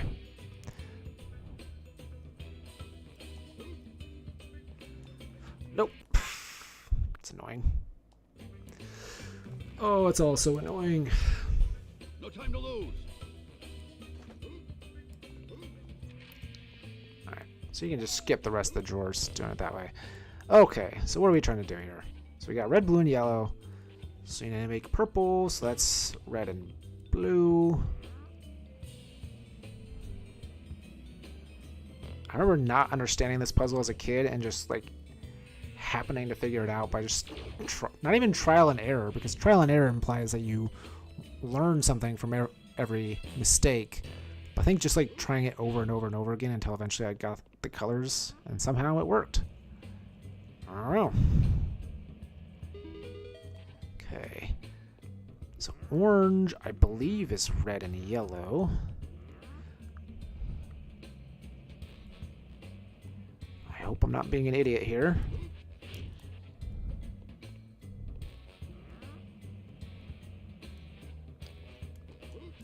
I mean, look, it's been, it's been 20 years since I was in elementary school. I don't remember everything, even if I should.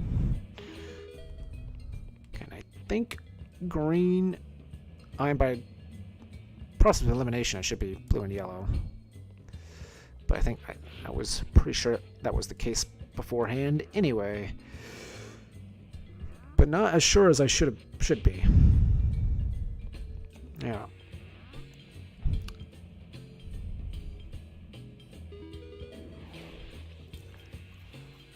So that's a nice little puzzle for kids to stretch their brains a little bit, I guess. I don't know. Okay, so I think we've done everything on the ground level. So now it's all just the site itself. And it's, it's pretty tall, actually. Oh, right, we have to get inside this thing. I remember this now. I need to find a battery, because my health's not great. Hey, ask and ye shall receive. So we Uncharted, 5 out of 10. I'm Buzz Lightyear, Space Ranger. Licorice Pizza. I give a 6 out of 10 because, like, Licorice Pizza is a movie I want to like. But there's one thing that I really just... There's two things. There's two things I couldn't get past. There's the one that everyone was talking about. I'm surprised that this is the only one that people were talking about, because there's something that really bugged me.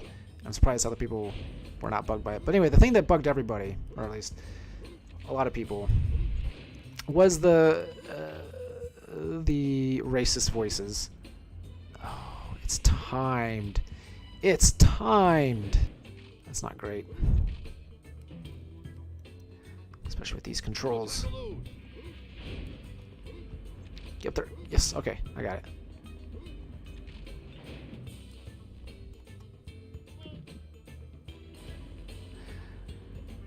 Where the guy keeps marrying different Japanese women, and then when he's trying to communicate with them, and of course he does not speak Japanese, but he speaks English in a very racist Japanese accent, and I know that the movie's trying to like hey, laugh at the racist person. But the thing is, I feel like the voices was like a bridge too far. Where it's like the joke worked with the fact that he clearly fetishizes Japanese women, and I'm fine with him making fun of people like that, because there are people like that. So he's like, he just keeps marrying Japanese women, and then like it's definitely lots of cultural appropriation. Where he keeps wanting to, or he has a Japanese restaurant. All these things, like the joke works without the voices, right? Like I think if they did everything but the voice, the joke would have come across and it wouldn't have been bad. But the fact that they did do the voices is just too much, and it's like made me uncomfortable. I think it made a lot of people uncomfortable. They shouldn't have done the voices. So there's that. So that's one reason why I don't give it a great rating, even though everyone else seemed to love it. And there's lots of great acting, lots of great writing. But the other thing that really bugged me, and the thing I just can't get past, is he's a 15-year-old boy, she's a 25-year-old woman. And so it's like, you can do like the Rushmore thing, right? Where the boy falls in love with the older woman, right? And that's, we've all been there as teenagers, right? But it should not be reciprocated. And spoiler alert, by the end of the movie, it's kind of reciprocated. They never, I don't think, I can't, I mean, it's been a few months since I saw it. I don't think they ever, like, kiss or anything. But it's very much implied that she's going to start dating this kid. I'm like, this is, I don't like this. I don't like this one bit. But whatever. So not a fan of that, and because of that, I have to give it a lower. Like, it could have been like an 8 out of 10, maybe even higher if it hadn't been so kind of gross to me. But that's the thing, is it kind of was gross to me. So anyway, that's my opinion of Licorice Pizza. Bradley Cooper's great in it though, so you got that.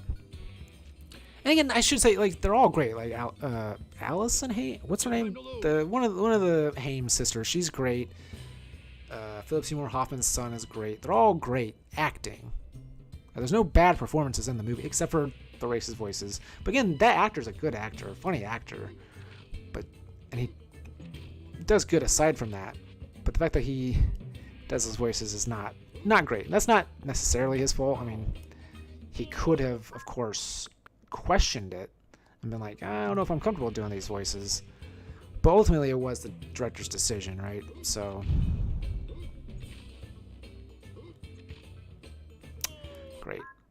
great. Was one of these? Okay, I'm getting real tired of those rivets.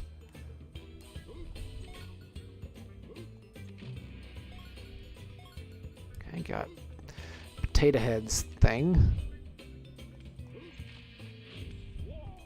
Watch out for those rivets.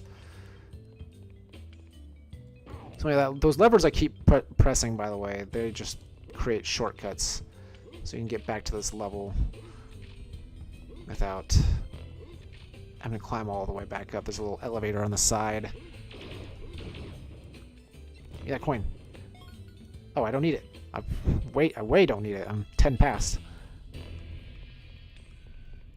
Whoa, buddy. Leave me alone. Leave me alone. No.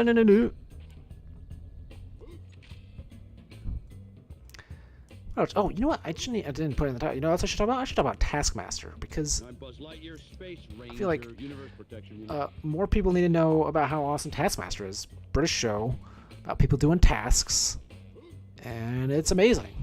And they just had their Series 13 finale. So the thing is, okay, so a few things I want to talk about regarding Taskmaster. So I love the show. I think it's absolutely awesome.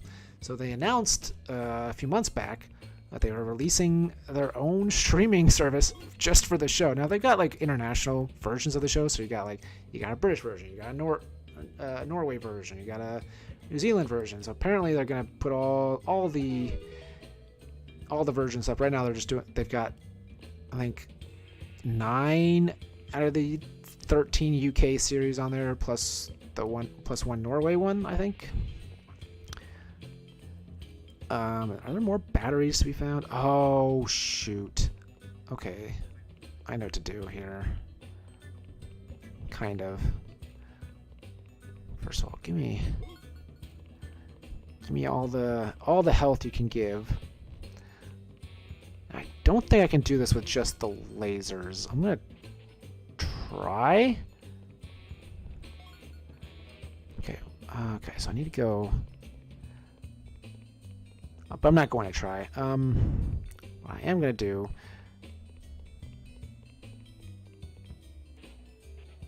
is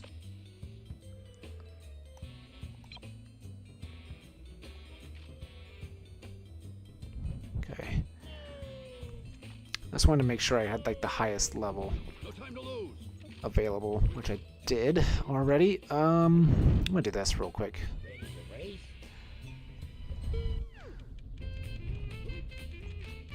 Oh, there it is. Just gotta keep jumping. Gotta do as quickly as possible. As long as you keep jumping, you'll go pretty quick. So I don't know if no, there's not one at a time. Okay, that's good to know. Okay, where's the last one? I always remember having trouble finding one of them. There it is. Okay, that was actually very easy. Great, going. But anyway, so they announced that, and I was like, oh, that's perfect, because so on their YouTube channel, which you get ads and everything, but on their YouTube channel they've got most of the ninth series. I'm gonna say series because it's a British show, so I'm gonna say series out of respect. And I would hope British people would say seasons in regards to American shows. I think that's just the most respectful way to do this. So they got most of the ninth series on their channel, plus all of the first 8 series, plus one of the spin-off series, which is a Champion of Champions, or the 5 winners of the first 5 series.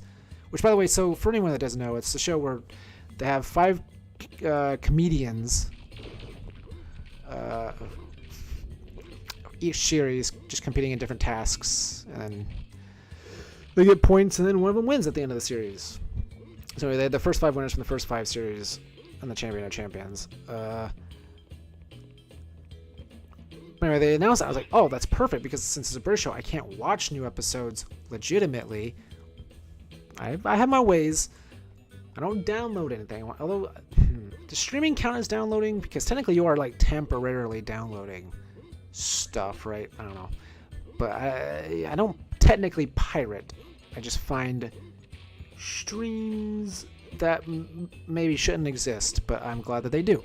Anyway, when they announced it, I was like, oh, this is perfect, because now I can watch new episodes and actually pay for it, which I would gladly pay for it. I want to make that clear. I love the show enough so much that... Oh, I don't need to go over here. Actually, I do need to go over here. I was thinking about the little toy guys. The little construction worker toys. But I do need to also give my coins to Ham. But I held off on signing up for it because I was like, I want to make sure that the new episodes are going to go up on it. And then they didn't, which I guess is because of their whatever deal they've got with the channel that they air on in the UK. So they're not allowed to put the episodes on their streaming service. Hopefully that'll get sorted out for future seasons or future series. But for now, I'm like, well, I'm just gonna keep doing it watching it my less than legitimate way, because that's the only way I can watch it. I would pay for it if I could, but you have literally not given me an option, a way to do so. So I have found another path. Did I can't remember. Did I do this already? Yes, I did. So you need that disc launcher, because that's how you... I mean, this might not be the only way to fight this boss, but it's definitely the best way to fight this boss. Is with this disc launcher.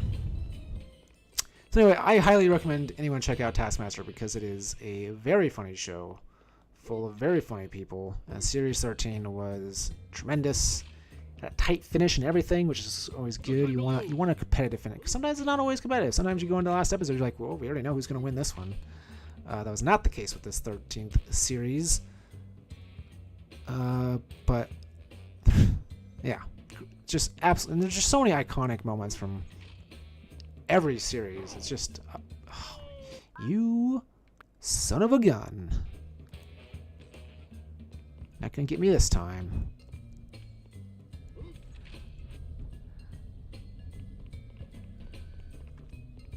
Okay.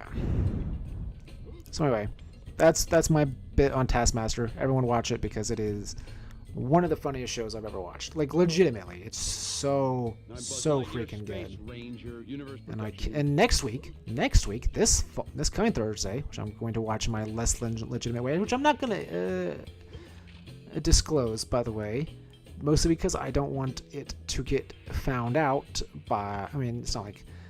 No one's watching. There's literally no one watching this. But if anyone watches this in the future, and then it's not going to be very many people. But still, I don't even want to risk it getting found out by people who would want to remove it. So, not going to disclose it. But I'm just going to say, if you look hard enough, you can find ways to watch it. And that's all I'm going to say on the matter. Alright, Jack. Eat disc launcher. So as you can see, chucking 10 discs at him. Did a pretty good chunk of health. This game ain't no Dark Souls. It is much easier than that. Which, personally, I am thankful for. Okay, lasers do not work, so I guess... Okay, can you leave me alone, please? Okay.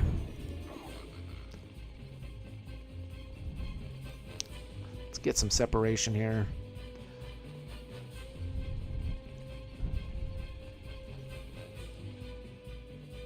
Oh, hey, get out of here. Oh, I think if that's the guy, I mean, it doesn't matter now because I'm done with this level, but I wonder if that means that there's no more rivets falling all over the map. I think that's all of them, right? To infinity. No reason to stick around.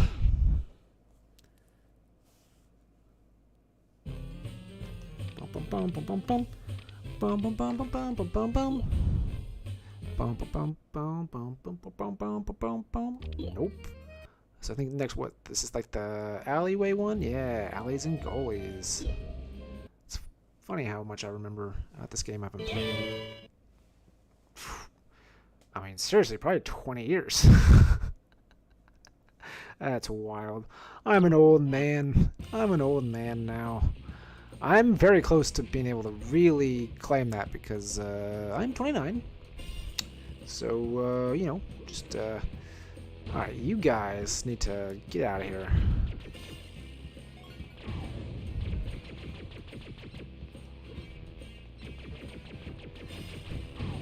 Ow! Okay, I'm not doing a great job of dealing with these guys. Alright, I'm getting my butt kicked, actually. Oh, okay, back to movies. That I watched this year. Where did I leave off? Left off with Licorice Pizza. Jackass Forever. I know a lot of people really like Jackass, but I think the thing is, I think it's just the thing that's just, it's really just not for me. Because I don't think I have the Schadenfreude gene required to find it funny, because like when they're getting very badly hurt, like even if it's not serious, it's still like it's clearly very painful stuff. Like it less makes me laugh and makes me just like cringe in sympathy pain. And so it's just like none of this is, I wouldn't say none of this is funny, but like a lot of this isn't making me laugh. It's more just making me sympathize with these poor souls who are going through a lot. I would say that actually I like the sillier stuff more than the crazier stuff. So like I think my favorite bit in the movie was when they turn the lights off and they release the air quote rattlesnake in the room, which of course they do not actually release a rattlesnake in the room. Just the way that everyone freaks out, like that was funny to me. Like I enjoyed that because no one was really. I mean, there was the pots and pans in the next room that they all run their heads into. But again, that was funnier to me because it didn't seem that painful. Oh my gosh. This thing has a lot of health. And I do not. I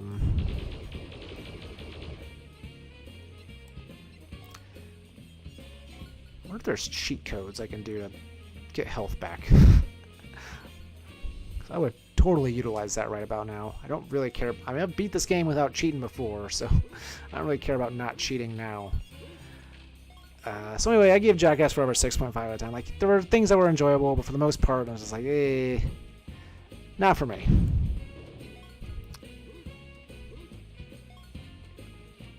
I'd say, I think my favorite like line from the movie, my favorite joke, is what like when the woman gets stung by the scorpion in the lip, and that's supposed to be like she's getting a Botox injection. Like that's like the whole joke, right? And then Andre said, like, she's like, "Oh, that sucked," or whatever, and then he says, "But you look great." I was like, "That's a funny joke," because it's a good commentary on beauty standards in America. I don't know if it was intended to be that deep, but I took it that deep. and the lengths that people will go to adhere to those beauty standards, right? Including, perhaps you get stung by a scorpion. Obviously, no one actually does that, but that's the joke, and I did appreciate that as a joke. Let's see, The Northman, I gave a 7. I know that's another one that people really, really liked. I did enjoy it, but I felt like because it's a very strange movie, right? Like there's like a lot of surreal things that happen in it, which is fine. Oh gosh.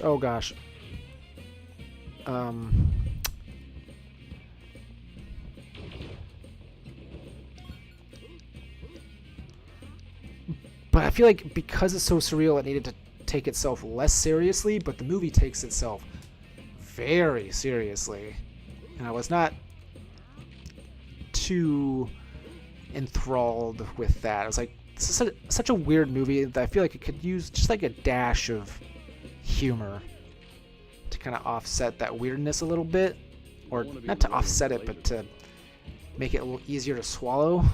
But they do not. There's very, very little humor in The Northman. Yeah. Yeah, you're not so good against the disc launcher, are ya? Okay, let's first do this. I believe I only have to turn that on once.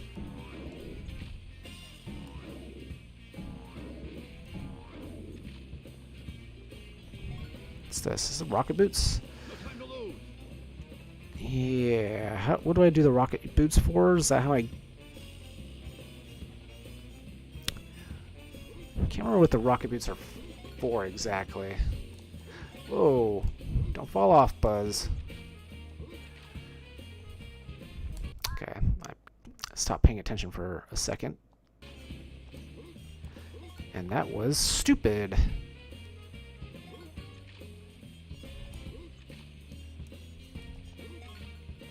Gosh, this is very dangerous. I know there's a lot of coins elsewhere in the level, so I really shouldn't even bother with this, but it's fine. Okay, I'm gonna kill you. Ooh, I need that battery, because I'm very low on health. Might as well get what's down here. Just a duckling. If you would let me get it, game, that would be much appreciated. There we go. So anyway, I like The Northman, but again, I just wish it took itself just a slight bit less seriously. Hey, you know what's nice about these characters being toys? No breath meter for this underwater section. I like that. Let's see, Infinite Storm, I saw that one. Again, it's a good movie for the most part. It's not like a stellar movie. It's good acting from Naomi Watts. There's some interesting, or not so interesting. There's some good landscape shots. Lots of good cinematography. It kind of honestly lacks the tension that I would expect from a survival movie like that. Like, there's not a whole lot of moments where you're like, oh my gosh, I don't know if these people will survive this. So it's really kind of tame in that way. Oh, I don't have the 50 yet. So it could have used more, even if that would be embellishing what happened a little bit. Like, it's movie magic. Just kind of let it embellish itself. But they don't really. And there's a lot more that happens like after they survive than you would think. And it's also kind of a short movie, so it's like, yeah, there's like very little time like actually spent on the mountain, which is interesting.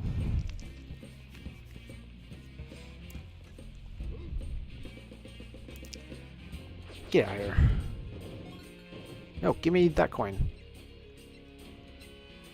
It's gonna disappear. It's gonna disappear. Luckily, I think there's more than that. I'm sure there's probably 50 coins in each level just lying around. And the enemies just help you get to the 50 quicker. I could be wrong about that, but I would suspect that that's the case. Let's see, what else do I see? Oh yeah, Doctor Strange I wasn't super thrilled with. liked like for me, like the way I described it to my dad, I was like, it's got some really cool moments in it, but it really feels like it's treading water until it gets to those moments. The movie doesn't really move very much until all of a sudden it's like, whoa, that was crazy. Like I really liked, I know this is a bit of a polarizing sequence, but I really liked the Scarlet kills the I mean, okay, spoiler alert for, I should put it up, but I'm not going to. Doctor Strange, but kills the Illuminati thing. Like I was like it was predictable because that's become like a thing. Like ever since, I'd say Deadpool 2 was the first one where it's like, or maybe even Rogue One, you can say, kind of did that a little bit of just like killing off a ton of characters all at once. So it's like I kind of went into the scene expecting that to happen, but it was still really cool, I thought. Also a great display of like her abilities and how strong she really is. So life over I don't really need lives. Oh yeah, I remember this sucks. Not because of the time, but just because it's very easy to fall off. I don't know why they made it like this.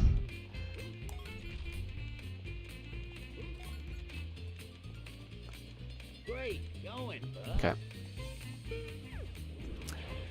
So anyway, I wasn't like, it's kind of lower on my list of MCU movies. I'd say better than Eternals, better than Iron Man 2, better than Thor 2. But honestly, I don't know if there's much below that. So anyway, and there was some other cool stuff too, but yeah.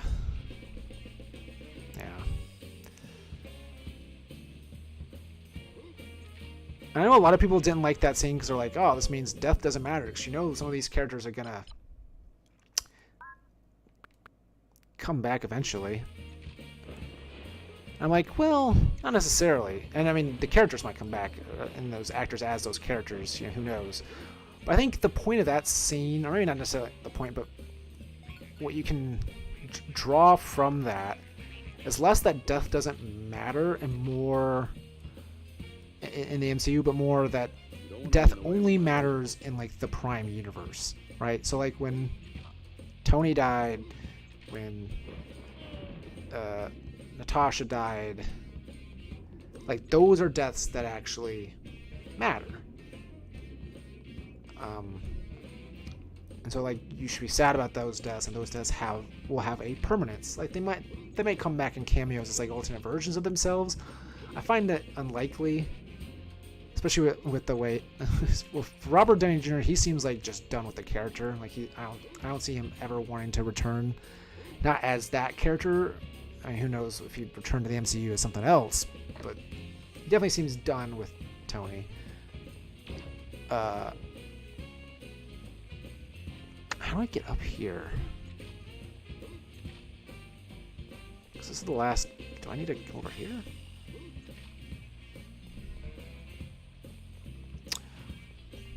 I'm having trouble remembering what to do. Oh, I need the grappling hook, so I have to come back from a later level. Okay. Oh. Well, shoot. That sucks because I collected 2 ducks. But I don't think there's any way for me to get the other one. Did I also not get...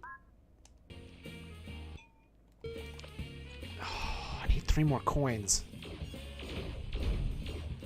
Remember when I missed that one? I'd only be 2 coins short. See, like if I could get up there, then I could get the rest of the coins easy. I'll come over here because I know there were some enemies on the water. Some smoke on the water that I can kill.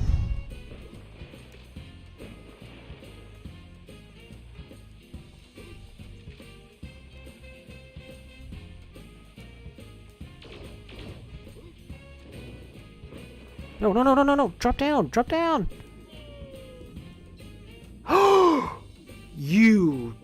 son of a gun. Good thing I can cheat.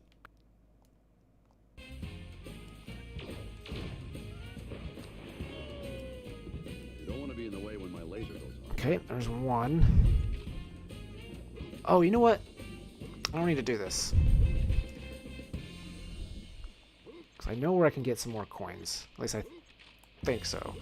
And even if I can't, there's only one enemy over here, so I couldn't get the coin I needed anyway. The amount I need anyway, so... Anyway. I said anyway a lot. Top Gun Maverick. Very solid, enjoyable action drama flick that I enjoyed thoroughly. I would give that an 8.5 out of 10. I very much enjoyed it. I didn't like the original, so the fact that the sequel 20 years later, 25 years later, whatever, 30 years later even, almost 30, is pretty incredible. But hey, good writing will always make for a good movie. It has one of the coolest climaxes I've ever seen in a movie. Like, the dogfight at the end, paired with the a bit ridiculous but still really fun, like, we're gonna steal a Russian jet from this bombed out airstrip and fly it away. Was pretty ridiculous, but also pretty awesome.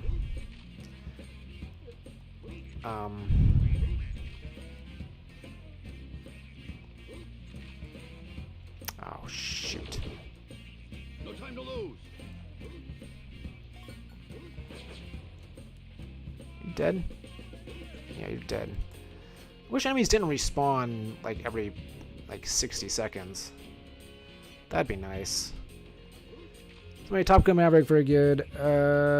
Unbearable Weight of Massive Talent, also very good. Also 8.5 out of 10. Very enjoyable. Like, Tiffany Tiffany Haddish and Mad TV guy whose name I always forget, Ike Barinholtz.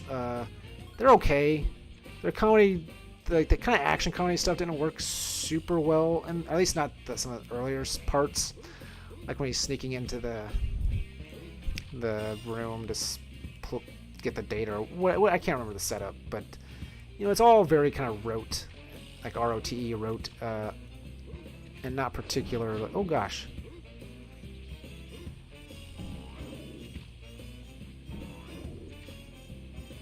And not particularly funny, but like all the other comedy works really well. Okay, I can't get it.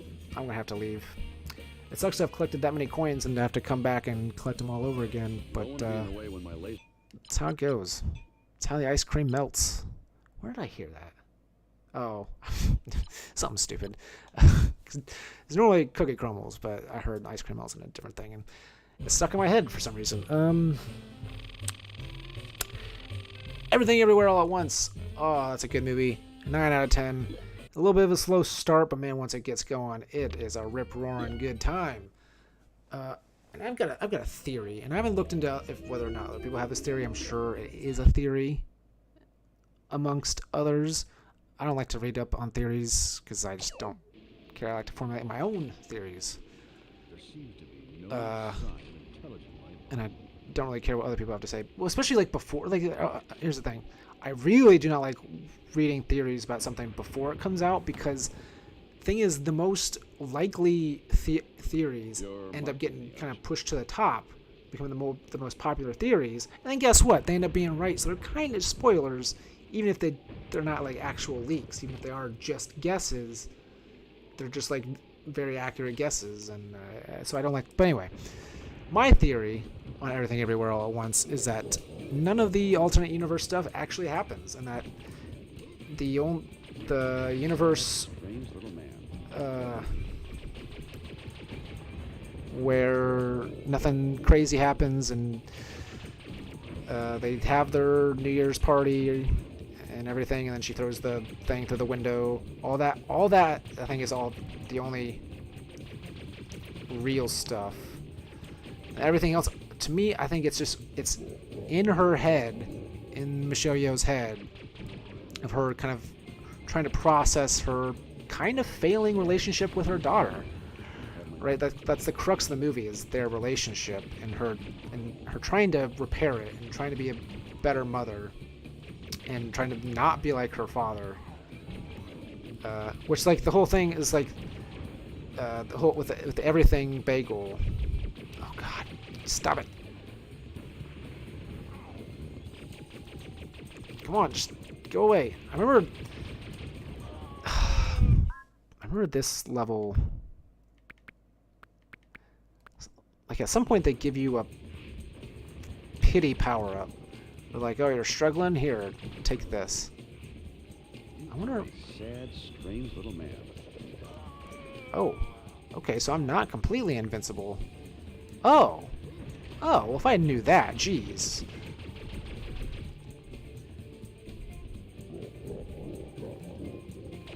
Like, his health stays... I'm just gonna take it, too. Like, who cares? I've got, like, 8 lives, and his health stays between deaths. Like, who cares? Just take the damage. No, stop getting bigger. That's what she said.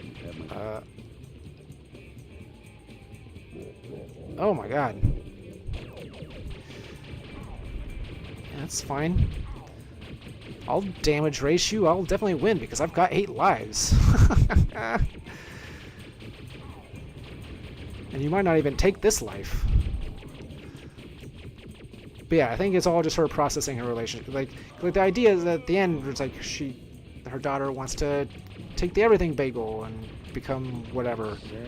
And she's like, let me go. It's like that's what her father did to her all those years ago. Is kind of just let her go, even though she didn't really want that. And so it's like, you know, she has work to do to treat her daughter better. But like she can't let her go. Like that's like the whole thing, and I really liked just the way that plays out in the end. Of like, you know, in these alternate universes, she doesn't let her go. She pulls her back out of the everything bagel, and that's her processing that whole relationship of like, I cannot let you go.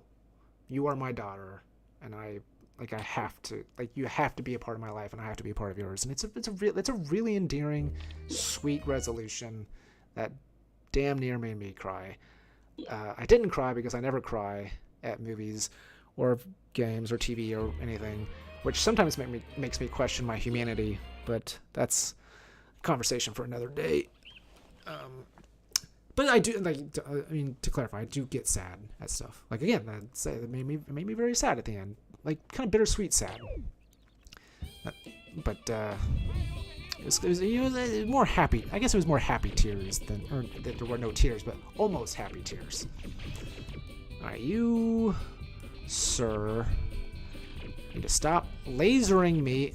Okay, you are a tough cookie. But you are no more.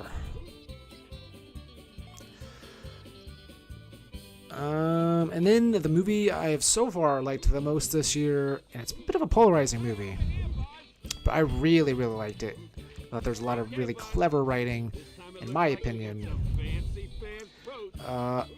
was The Batman. I thought Robert Pattinson did a very good job. I actually wrote notes about this at one point, but just never got around to speaking about them. But like I like that the crux of the movie is this kind of paralleling between Batman and the criminals that he is fighting, right? And that he is kind of a monster just like them. Like I really love the opening where it's like, you know, the Riddler comes out of the shadows and beats this guy to death, and then you see all these criminals legitimately fearful. What am I doing? Oh, I know what this is. I need the rocket boots. Oops. As Batman is lurking around, and guess what? He comes out of the shadows and beats. Now he doesn't beat them to death, but he beats the ever-loving crap out of these guys, right? And then even the victim is scared of him. Like he is an object of fear for everybody, just like criminals. And so I really like the paralleling. I like that there's a lot of parallels between him and the Riddler. The fact that they both keep diaries of what they've been doing, and they both wear masks. You know, all these different things.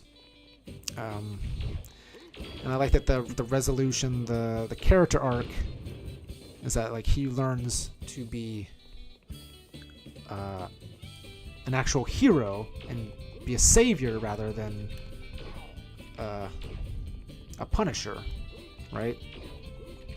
Okay, you are annoying me. So anyway, I really like the Batman. I gave it a 9.5 out of 10. Like, I like the Dark Knight more. Dark Knight's a 10 out of 10 for me. But I really, really did like the Batman. I mean, those first like 20 minutes it's just some of the best filmmaking I've seen. Just with the music and the cinematography, just the editing, it all just works so well. Dude. It's like this really like dark and kind of almost like a horror film. Like, that's the thing, is that he's a horror film character, right, in the beginning, and then at the end he's a comic book hero. Like, that's the character arc, and I really like that. I really like that a lot. He's comes from monster to hero. Good work, Matt Reeves and Robert Pattinson, in my humble opinion. Alright, I think I've pretty much talked out everything I wanted to talk out.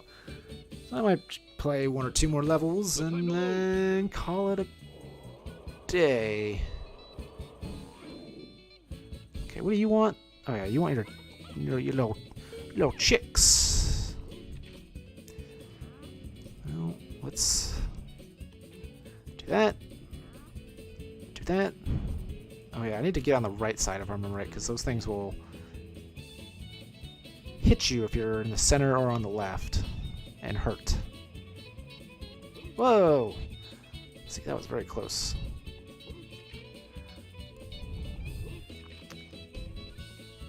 You know, I've got an idea, actually. I'm gonna finish this level and I'm gonna try something else. Whoa! Oh, it's a good thing I fell down, because there's a coin here. It's amazing how much you remember about... I didn't remember that coin, but still, like, everything about this is so familiar to me. Like, I know basically where everything's at. Ah, get the coin. Oh, jeez. It really just did not want to give me that coin, did it? Monster hockey! It's better than human hockey. I've been to exactly 1 hockey game in my life. It was like a AAA or whatever league, minor league hockey. And it was not a great experience because, so it's like you go to a hockey game, there's one thing you want to see, and that's you want to see a fight, right? You want to see at least one fight. That's like the whole point of hockey. There were no fights in the game I went to, and then to top it all off, the third period ended with, oh gosh, I'm at the beginning again. Third period ended with a 0-0 score, and so then it went into a shootout, of which it went 12 rounds. And it was extremely boring. It was the worst possible hockey experience you could ask for the one and only time you've gone. So suffice to say, I've never been to a hockey game since. Alright, you're not supposed to use this as a platform, but I will. Ah, but I see they've blocked me off at the pass. Yeah, that's no good. Alright, these guys, turns out, real annoying. Alright. Okay, gonna have to use my aimer again, even though it's inverted and it's so weird. Oh gosh. The thing is, it's only inverted up and down, but like, it tricks my mind into thinking both ways are inverted. It's just weird. Alright, Rex, you're gonna have to shut up.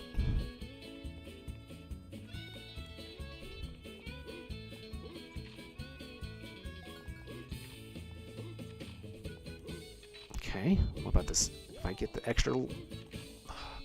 This isn't enough? Nope, it's not enough. How far down does this... Not far enough.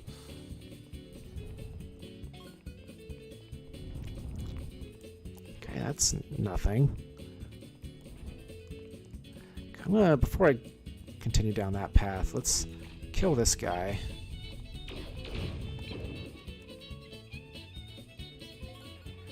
Cool.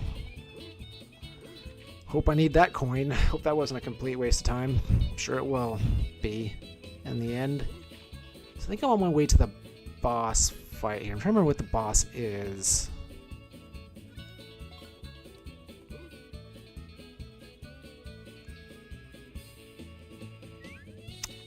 This guy. Yeah. Okay. Can I... Is this one where I can...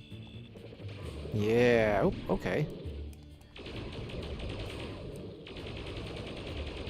Oh. That was it. That was very easy. If you have a green laser, just lay into him. Apparently. That's all you have to do. Oh, you know, I seem to remember... I think his dead body actually does damage to you. Oh, that hurt. Probably should save that. Actually, you know, I'm going to save that battery. Don't want to be in the way when my laser goes. Oh, so it's a dead end. It's funny that they got the lines from the movie and they just replay them over and over and over again. Of course, they can afford to pay Tim Allen to record new lines, right? Get out of here. Alright, that's how I get back. Now there's... Okay. Remember this. Oh, gosh. Yep, not close enough. Whoa. Whoa.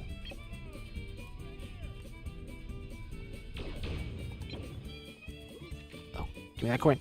Give it to me. Okay. Really? What? Oh, I think I might need a disc launcher. Think that might be the thing.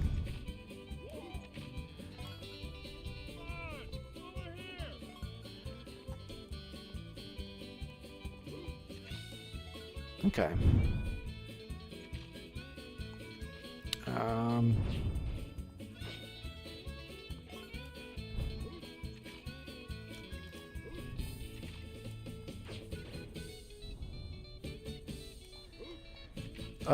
Okay. I mean, that seemed not even remotely fair. Like, what the heck? I had no opportunity there.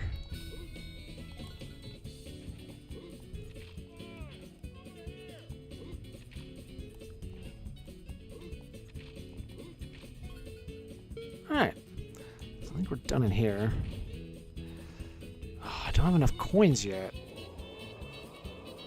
Oh, right. I remember. Okay, well that didn't work.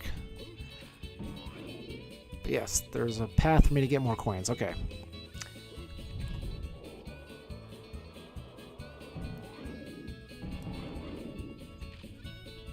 Alright, I'm gonna use D-pad for this.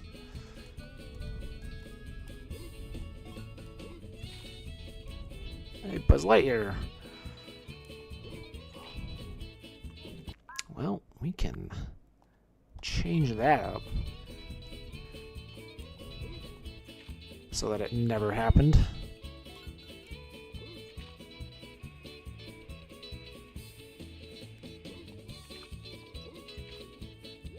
Oh.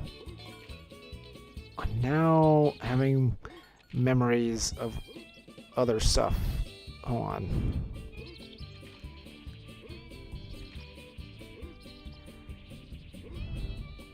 Oh gosh, I almost fell. Okay, so I've got the coins. Ooh. Oh, that's it? Okay.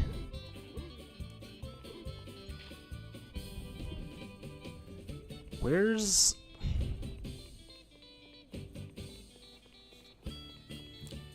Maybe I don't remember as much of this game as I thought I did. Where's Mr. Potato Head's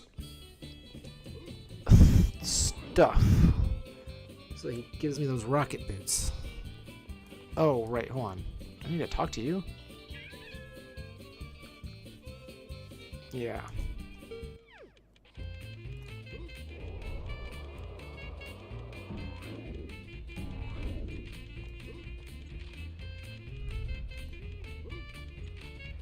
What? Rewind. Oh man, as a kid I would have loved that. Oh my gosh, it's so useful.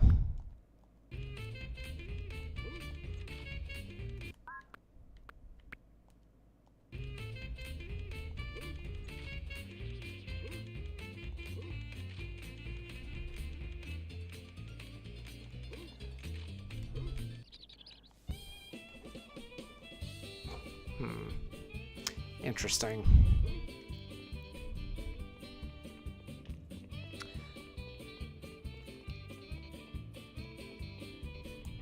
Is there something in here? I think I've been in this one. What about this one?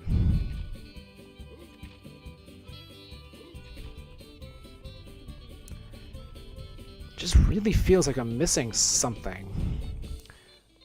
Maybe I'll come back later.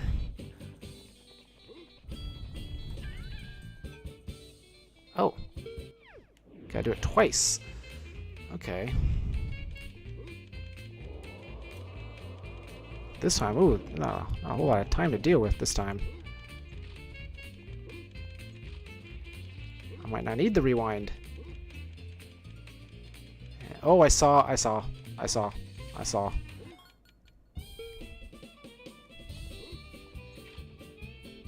how...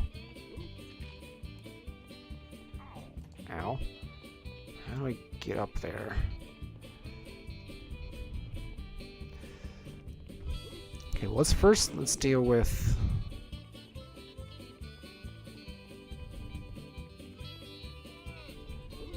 Ham. Way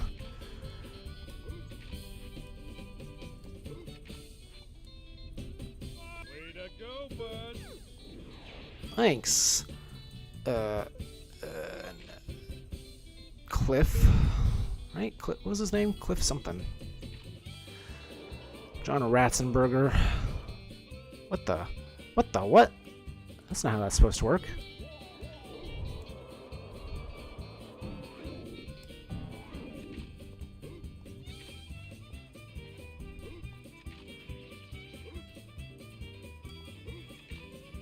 Okay, but then, aha.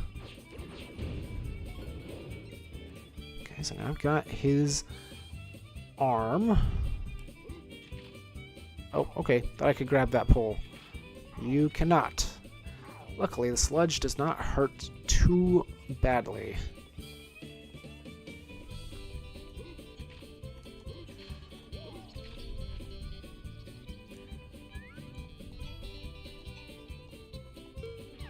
Okay, so now... I see one. Oh, I know it. I know what the thing here is. I remember. Oh, I also remember this turn being really annoying. Yeah, because it makes it so hard because you're trying to do it quickly that you don't get time to aim yourself. Man, I wish I could reset this. But they do not give you that opportunity.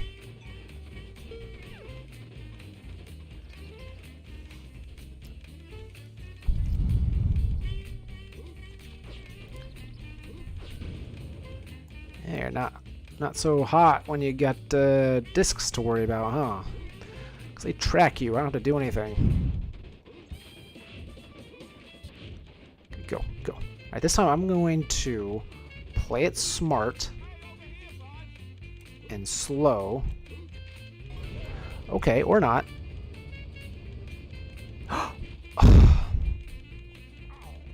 Man, if you touch the stick at all, you just go way off.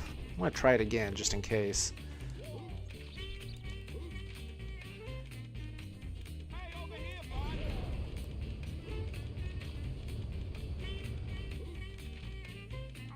What you want? Oh, come on. No, come on. Why are you doing this to me?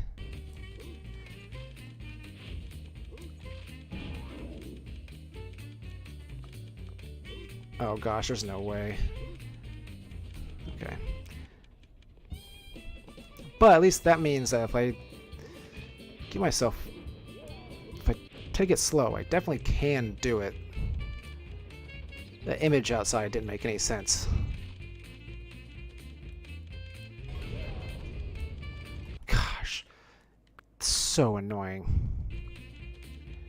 It's like you just want to go straight and it just will not let you. Okay, I'm not even touching the stick.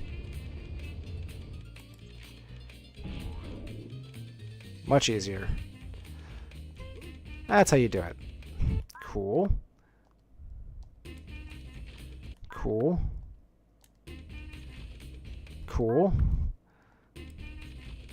Cool. This will work eventually. I don't get how, like, one time I went under. Like, I either go over or under. There we go.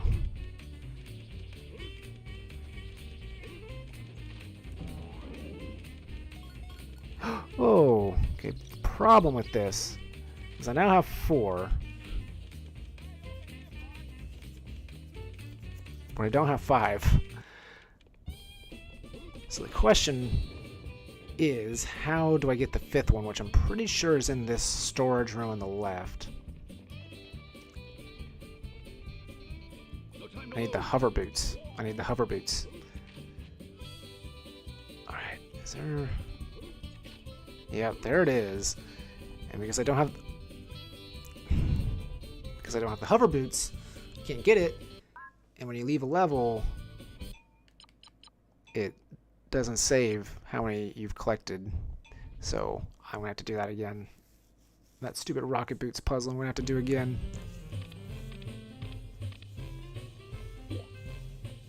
It's alright. That's alright.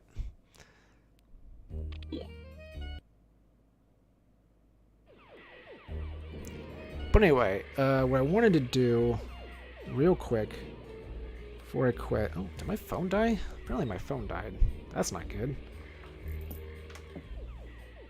Don't like it when my phone dies. Oops. So I'm gonna be done with Toy Story for now. And then what I want to do is I want to test something out, especially since I'm streaming, and we'll really test it.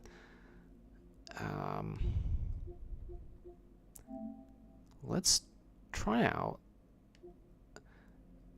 I want to do one that. Hold on. Let's do classics. A game that I've played before. I assume it would be PS3 trophies, right? So let's try this real quick. I just want to see how well this works. Control center. Let's see if it works well or if it works poorly.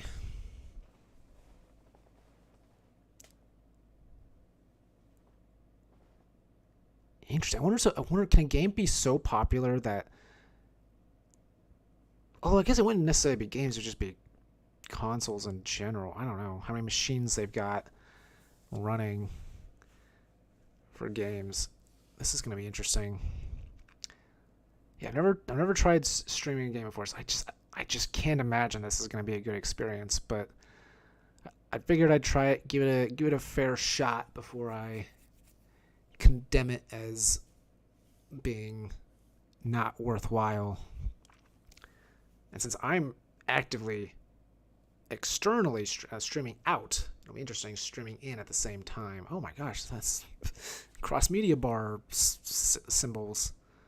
Oh, this just feels so weird that like I'm signed in on like a machine probably hundreds if not thousands of miles away.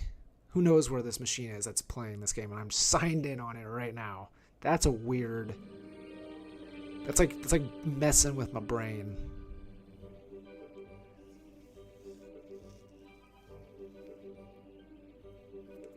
Okay. Okay. And we're going to test the input lag. Pressing now. That was pretty quick. That didn't seem to have any... Interesting. Control center. I wonder if you can you look at... Oh, it's the switcher. What am I doing? Hold on. Can I look at... So you can't look at trophies.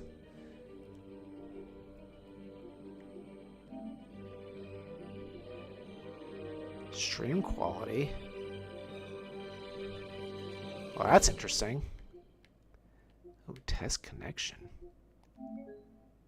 Alright, I'll do that later. Let's try playing it for a second. Just see See how this feels.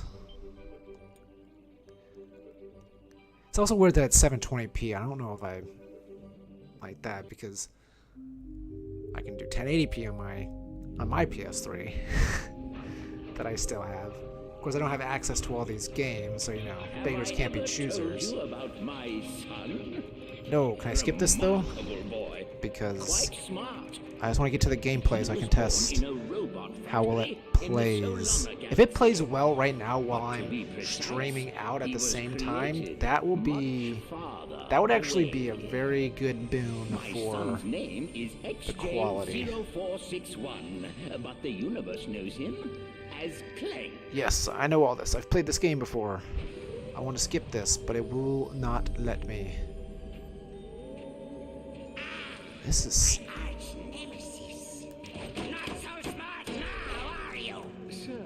Yeah, I wanted to pick a game that I already had a trophy list active for, so that I didn't add a game to my trophy list if I'm not satisfied with the quality. Stand by for sister board. Which Ratchet & Clank, by the way, or Crack in Time specifically, so good. Such a good freaking game. I think my favorite of the Ratchet & Clank franchise. It's in here, Lawrence. Somewhere in this brain lies the key to the Orbis chamber. No Orbis chamber. Your soul is. Oh man, I really wish I could skip this. I'm pushing all the buttons.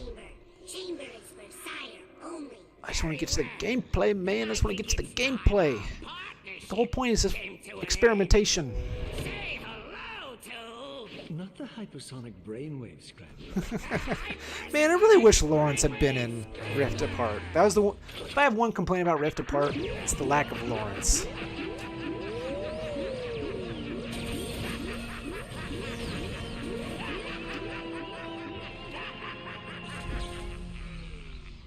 Apologies. I think he said he was on sabbatical or something like that at the beginning. Susceptible to sonic weaponry. Backup generator activated. He's awake. Stop him! Okay. Let's get to the action so I can tell if this is good or not. It is definitely...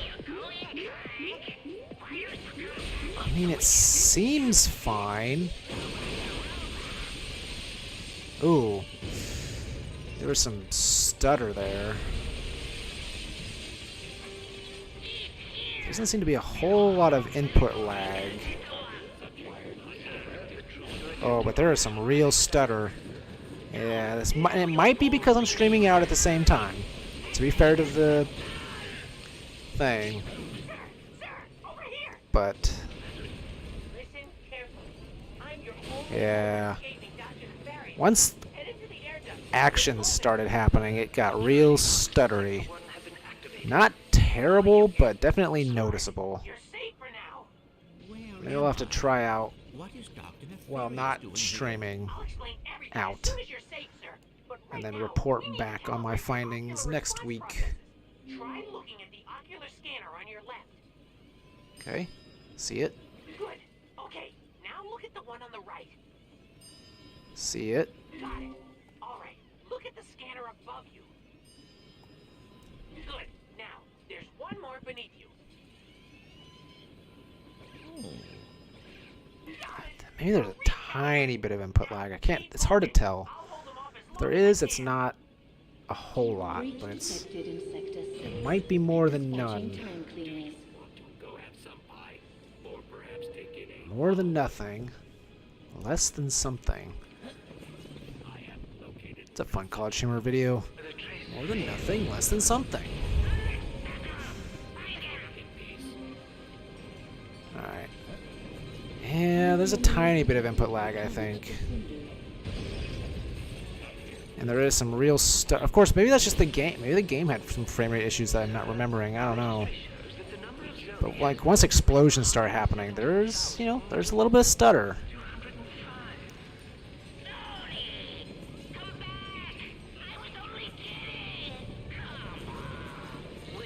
Oh Wow, you got like a quadruple jump. I didn't remember that. Well, anyway, I think that's all for now. So I want to thank anybody who watches this for watching. I will see you all next time.